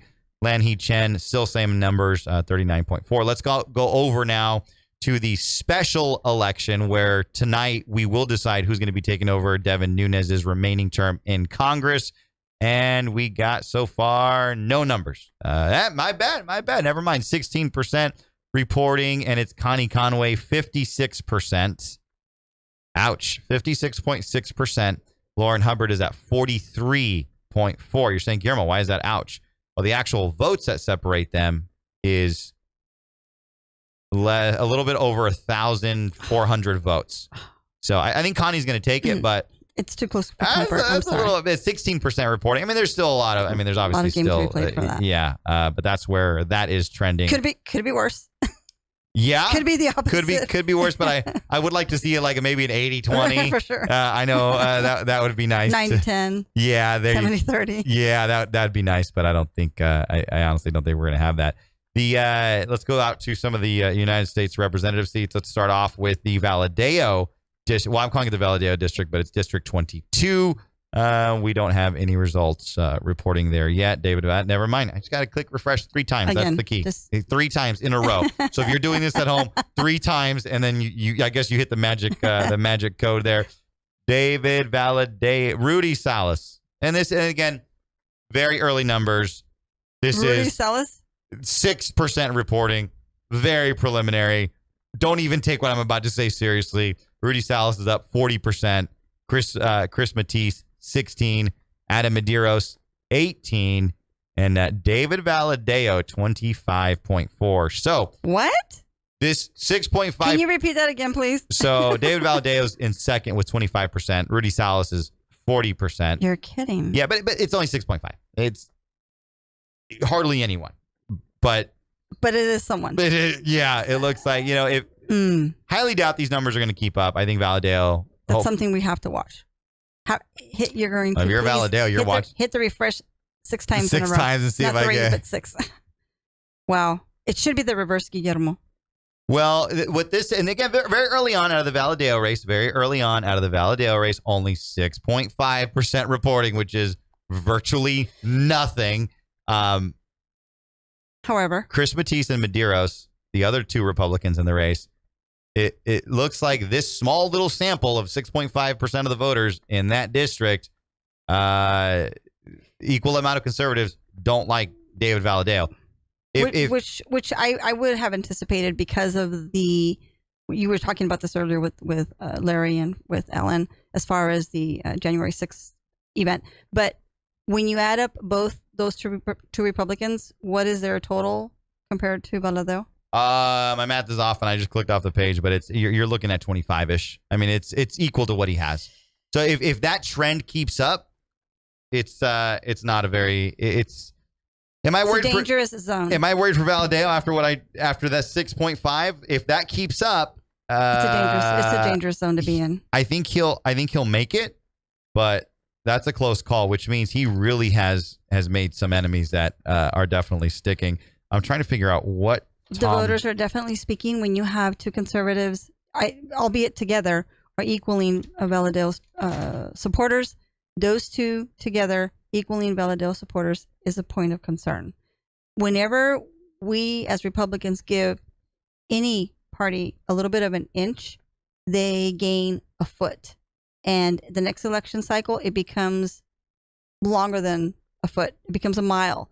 And that's how they build upon trying to take over one of our seats in that respect. Yeah. To me, that's very serious. All right. The other race that we wanted to watch was the Tom McClintock. Yes. And Nathan Mag-Sig. Obviously, Tom McClintock. And this is just 26% reporting, a quarter. That's significant. A quarter. Yeah, this is actually significant. Thank you, Mountain Community, who actually counts their votes on time. This is Tom McClintock, commanding lead, 43.2. Nathan Mag-Sig, third place. He's coming in third. Democrat Mike Barkley coming in at 37% with a quarter. So Mag-Sig only has 6,500 votes. That's a lot of ground to make up against Tom. This one, just like the Miguel Arias will win it outright. Nelson Esparza probably win it outright. Luis Chavez probably win it outright. Annalisa Perea probably win it outright. This one, Nathan Mag-Sig is in danger. It depends where these votes are, because let me check Where are these votes coming from? Because If those are coming from the solid communities that have already supported McClintock in the past before the redistricting, then that makes sense. So we need to look at El Dorado, right? Like up in that 98.9%. Okay, so there, the 98. Way to go, El Dorado, for counting all your they're at 98.9% reporting. Tom McClintock is at 46. That was 46. Well, no, El Dorado. Okay, yeah, that's 46. He's totally obliterating Magsig and El Dorado Well, he's not obliterating Magsig. He's obliterating in El Dorado County. all the competition. Yeah, and all in El Dorado, Calaveras, 44%. Yeah, it looks like I'm looking here to figure out where Magsig could get some of the votes. Well, he could come back in the Merced, Madera area. We're talking way up north. For McClintock. Yeah, these are all up north, and it looks like Nathan might not have been able to get out. I know he was up there, but he's obviously not. He's not resonating with the northern voters. Let's see how he's doing in Fresno County. Nathan Magsig, and this is for the newly created District 5 congressional seat. Tom McClintock, 34.2 in this is Fresno County results. So in Fresno County, Tom McClintock is beating Nathan Magsig. This is Nathan's backyard. What's the percentage though with Nathan? It's 25%. So 34. It's closer. No, that's not far off. That's very much able to be relieved. He can catch up with that. Nathan is close to McClintock in Fresno County, and this is coming out of Madera County, out of CD5 McClintock Magsig. Madera not having any votes yet. Well, they have a couple. 43% to 11.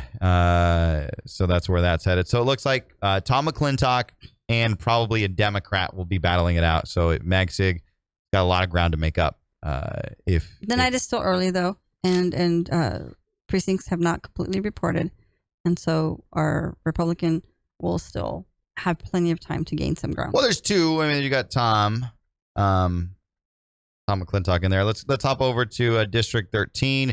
This is the newly created district. This is the Duarte district, Adam Gray district. Gray was ahead. What is it and now? he's still ahead. How much? Nothing has changed. 40%. And hardly anything is in. 4,000 votes to 3,000. What does Duarte have? 25%. So 40 to 25%. And they're the top two. Phil Arbaio comes in at 18%. We just got to make sure we don't get a Gray and Phil Arbaio. Right. As long as Duarte stays where he's at and continues to increase his I'll say this right away, Mom. Lisa Moreno in studio here with me. Giglio and Martinez have 14% of the vote. If John Duarte does not make it, it is going to be because there was just too many Republicans in this race. That will just... Well, by too many, I did one more than should have been. So it's still early. It's still early, but out of that race, if those numbers keep up, John Duarte will be fine. But Phil Arbaio is nipping at his heels. Okay, never mind. I just refreshed it. It looks like 36 to 27. So Duarte's lead is getting a little bit more comfortable. But hey, we got to figure this out. We're Republicans. We cannot have this four every single we can't, time. Exactly. We can't have 4 or 5 Republicans in a race. Come on.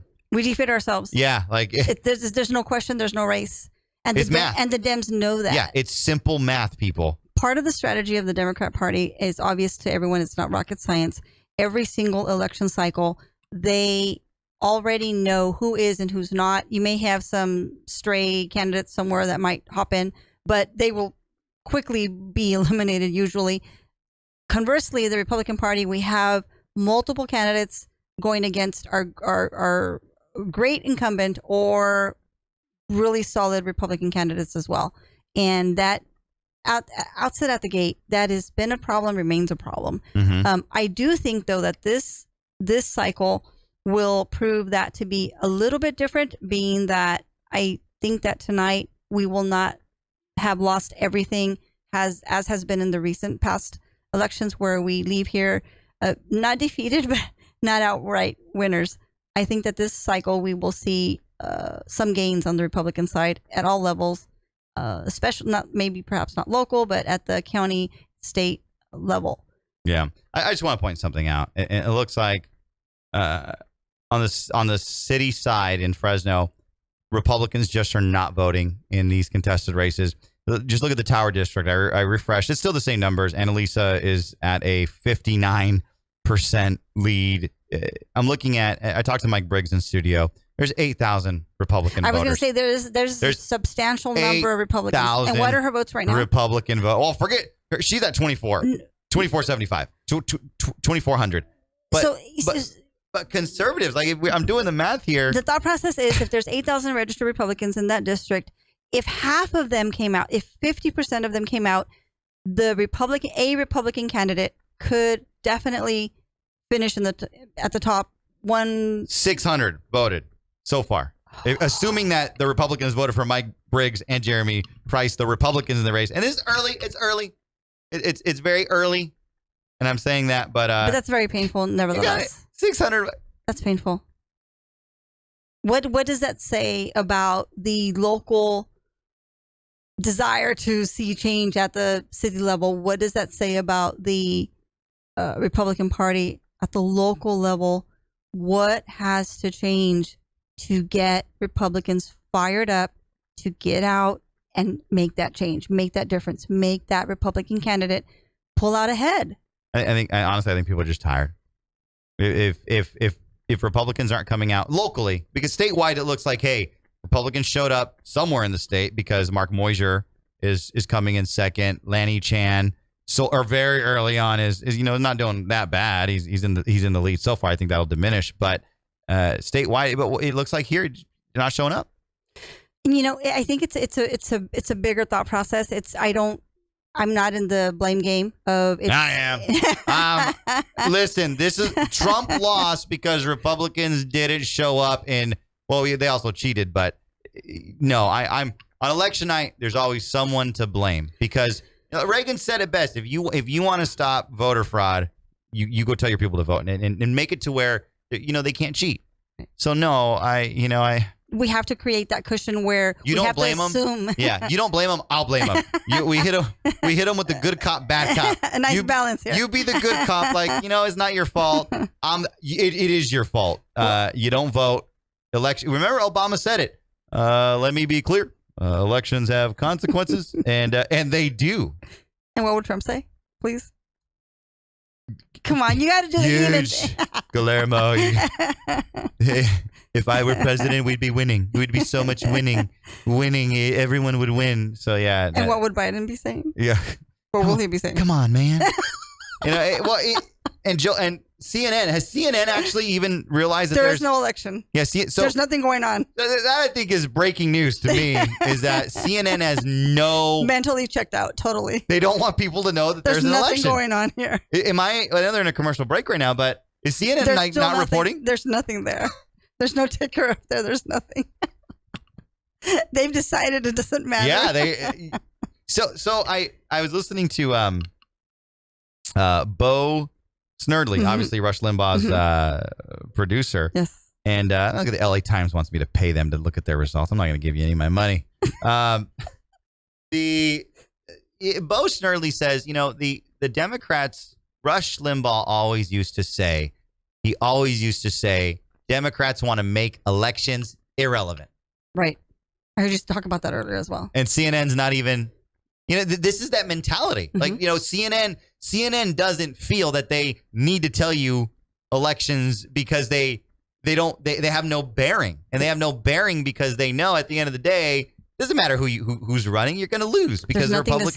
Nothing to see here. It's really, it is really unfortunate. So, but nevertheless, when Mark Moisier continues to create that second place, and he is going to become the next strong Republican candidate statewide, that is something that they will have to come to a reckoning with. They can't hide it. There's a saying that says you cannot cover the entire sun with one finger. So CNN cannot cover the entire red wave that we anticipate will happen in November. This is the trickle. It's starting. We hear the rumble of the waves. This is the beginning. Yeah. And they cannot stop that. No one can. Yeah. I've also never seen CNN take so many commercials. So That is true. maybe they're, I guess they're They've just. been on commercial for the last 10 minutes, and here it comes back. But there's still no ticker. No, they're talking about other things. And It's just weird. Like, where's Don Lemon? No, well, there's Don Lemon, but where's Jake Tapper in the wall? There's no wall. Like, the wall, like, no, of of course. Tap here, tap Look at there. in this neighborhood. This Right. is right. There's nothing none going of that. on. Like, Isn't that incredible? zero. That's incredible. There's no election coverage on CNN. I can't. There's nothing to see here. In their opinion, there's nothing to see here. There's nothing going on in any state that's important that we need to report to you as viewers for CNN. There's nothing here. That's Nothing just to see. insane. All right, let's go on over to L.A. Sheriff Villanueva, who was just attacked by the left. He's still in the he's 30%, 0.42. He's in a nice strong lead there. Going on to, I want to know this mayoral race. Man, there's a lot of elections in LA. And this is all critical and important to the state. But California is being written off by CNN as a state that is totally run, managed, and predicted to be forever Democrat. And that is not going to be the case forever. It is not. The pendulum has begun to swing thanks to the Biden administration and their failures at so many levels. Wow. All right. Coming out of Los Angeles right now. This is very early. I don't even know how many precincts LA is reporting here, but Rick Caruso is actually in the lead by 5,000 votes. Rick Caruso is the billionaire, former Republican, registered as a Democrat now. Karen Bass at 38. Kevin De Leon, a pitiful third place. But I don't know how many precincts are reporting in Los Angeles, but Rick Caruso might be able to. And we compared him to Giuliani. That he's probably not a Giuliani because Giuliani never changed his political affiliation. But Rick Caruso right now for mayor of LA is in the lead. I don't know how many. LA's got a weird website where they're reporting their results, but so far in the lead right there. So that's where it's headed. And let's just do one more final check in the local city races. Fresno City Council looks like so far there are no updates. So again, it looks like the next update. Can we look at the gray? The Adam Gray and Duarte races. Congressional races. Yeah. Now remember these House races have multiple counties right. reporting. Oh, I forgot to deliver this news here. If you're interested in the Congressional District 21 race, which is the Jim Costa, Michael Maher. Jim Costa is at 54%. Michael Maher is at 20.8%. Looks like Mike Maher is in a really good position to make the top two there. Nice. In many conversations that I've had with him. That puts a big smile on our face. Yeah, Mike Maher is a great candidate. Absolutely. I really like him. Absolutely. And I hope he gives Jim hell come November, yes. which I know Mike will. Valadeo, let's go back to Valadeo here. Yes, what's going on with that one? 6.5, no change. 6.5. So what I reported earlier. You have to hit refresh 6 times. We said that. All right, if 1, not 3. 2, 3. Yeah. So by the way, if you're at home and you're doing this, it'll show 0. You got to hit it like twice for it to update. That's a worry though. The Valadeo race is a worry. 26%. Yeah, well, actually 20. No, I apologize. I guess these results did get updated. Chris Matisse. So Valadeo is still in second place so far with 6.5. A lot of football to be played here. But Chris Matisse and Medeiros so far are splitting the Republican vote. Right, but my point is how far, we know that Valadeo's number 2, but how far behind is he to the Democrat candidate? Oh, but pretty far. I mean, you're talking like 10 percentage points. And that's not what it's been. Too many Republicans there. There's too many Republicans in that race. Right. That's not the trajectory. That's not the history of that race when Valadeo's running. He commands the race. I know that we've had those near misses and prior, but it was just him and the other Democrat. But now that we have 2 Republicans, it's showing that 50% of the electorate with these very preliminary numbers, that half of his support has dwindled and they're willing to vote for anybody but him. That makes him very vulnerable to the Democrat candidate that right now, early preliminary numbers, is ahead. That is concerning. If I were Valadeo, I would be concerned. If I were his camp, no, he's not riding off into the sunset. No, he's not defeated. But that is concerning. The voters have spoken. When voters speak at that level where your 2 other Republican candidates can command half of your support and make you number 2 against a Democrat in an area where you should be taking the lead outright, that is a concern. Yeah, I think he just needs to make it. He just needs to stay in second. He'll be fine. I think Rudy Salas, I think, is probably not a strong Democratic candidate. He really isn't. Name ID. He has name ID. He's got name ID. He has name ID. He has the support from the Democrat Party. If he does pull this off with these numbers, he will have the full support from the Democrat Party. He will have a ground game that will be unmatched from any recent Democrat challenger, I think. And so that is a dangerous zone. It's not over. We're not saying that it is, but it is a dangerous zone to be in if you are Valadao right now. It will change. We know that. But it's a dangerous zone. It's a reality check for a Republican Valadao to see that half of his support has now dwindled to 2 other Republican candidates that have challenged him. That's not a good thing. Yeah, and then moving on to district number 20, House District number 20, which is Kevin McCarthy. This crazy district, Kevin McCarthy in a commanding lead, obviously 52.3%. Of the vote, the Democrat, the closest one is 28. McCarthy obviously is more than likely to. Well, he's definitely heading on to November. He's definitely gonna win that one. But I wanted to make sure that and be Speaker of the House. The House, if that gavel will be passed on. I hope. I really do, and it will be more than likely. It will be. I'm trying to find before we let everybody go. I'm trying to find the Esmeralda Soria race. Yes, we haven't even. Where is that going? That hasn't been mentioned at all. Dumb numbers. As far as so many. District 27. All right. Yeah, when David Todd was in studio, he knew all of these races by number. I mean, it was. That's great. It was pretty. It was pretty impressive. That's great. I mean, you write about him every single day. I mean, that was a fantastic segment, by the way. A couple of segments actually. Oh, thank you. David. I thought it was good. Thank you, Mom. It was very. It was. You're not biased at all. So Esmeralda Soria is 43.5%. This is 0% reporting. It's just dumb. It can't be 0.0 if you're reporting something. Nonetheless, Esmeralda Soria 43.5%. Payson, the Republican, is at 32. Amanda Fleming. Oh man, Mike Carbasi is in last place, 10%. Mike Carbasi is getting obliterated at this point in time. Esmeralda Soria. This keeps up. Esmeralda Soria. Could be a close race, but yeah, it's interesting. We'll keep watching that one. But Esmeralda Soria might be. She'll be number 1, and depending on Payson and if he can run a successful campaign.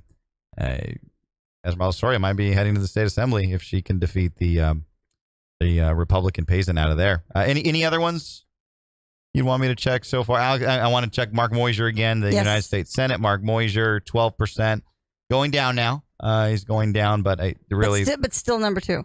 Yeah, the closest one is another Republican, John at 4%. John Elist at 4%. Cordy Williams, another Republican, at 5.3. Right. And then you have, so and it's as long as Mark stays in that comfortable seat of 2. Cordy, nice guy. He's a dentist. A lot of Republicans supported him, but Cordy Williams, 124,000. Mark Moyser could have been up to 20, 17, 18, 20%. Right. But Republicans, we got to stop. We got to stop running against each other. We really do. Too many candidates, and that's just a recipe for disaster. The Gray and Duarte, you were going to check. Gray and Duarte, that would be CD 13. There's really not going to be much change until I believe the 9 o'clock hour, but let's go do 13. CD 13, 10% reporting, and that is Adam Gray now has moved up to 35%. John Duarte, 29%. Phil Arbaio. He's increased. That's 4 or 5. He's David Giglio, 12%. Phil Arbaio at 20%. So if you add the Giglio and the Duarte number, what is that? You are at 34. You're at 40-something%. So there's more. Yeah. And if you add the Gray and I forgot about that. Yeah, right. They're at 55. but still, it's not 2 Dems. It won't be 2 Dems. No, it won't be 2 Dems. Hopefully, this would be. I really hope this would be as Tom Cruise said in Maverick, a dog fight. A dog fight. I hope it doesn't. But you could be. We have to put up that fight. We have to put up the fight. I mean, we would love to win that race outright, but if not, we will put up a fight. I really, and I know you know this. We really will put up a fight in that race. Yeah, we have to. And I know Kevin McCarthy will spend a pretty penny. A lot of field reps will be out there. A lot of game will be played in that area, and that would be a great one to watch. So who's going to be facing off against Gavin Newsom? Man, it's pitiful. Brian Dahle.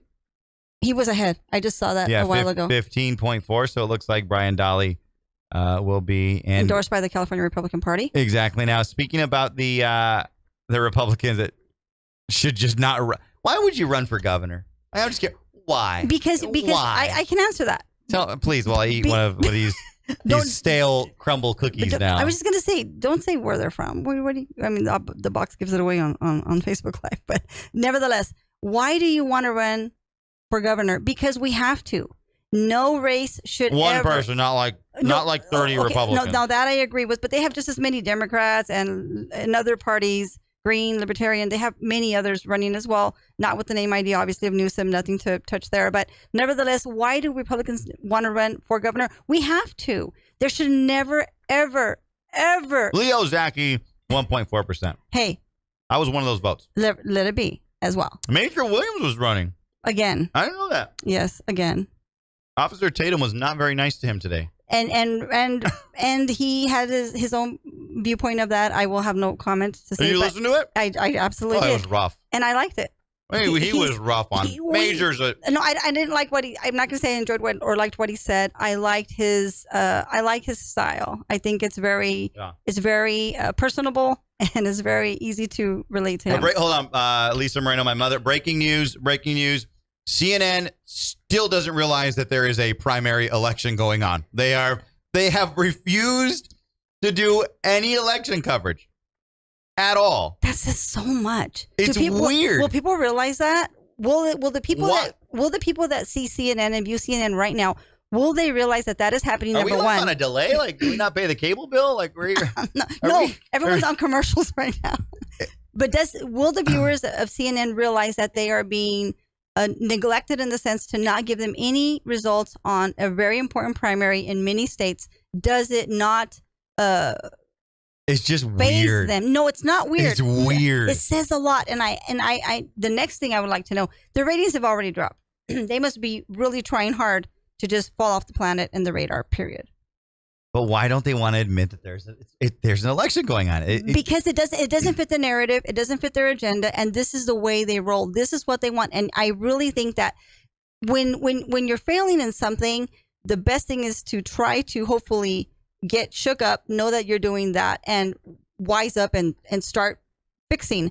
CNN right now continues to spiral downward. And by not covering any elections tonight, nationwide, I hope viewers that are still hanging on for whatever reason they're hanging on to watching a news network that is very biased, that gives nothing else but their agenda. I hope they turn that off or switch it to something more newsworthy and fair and not biased. All right.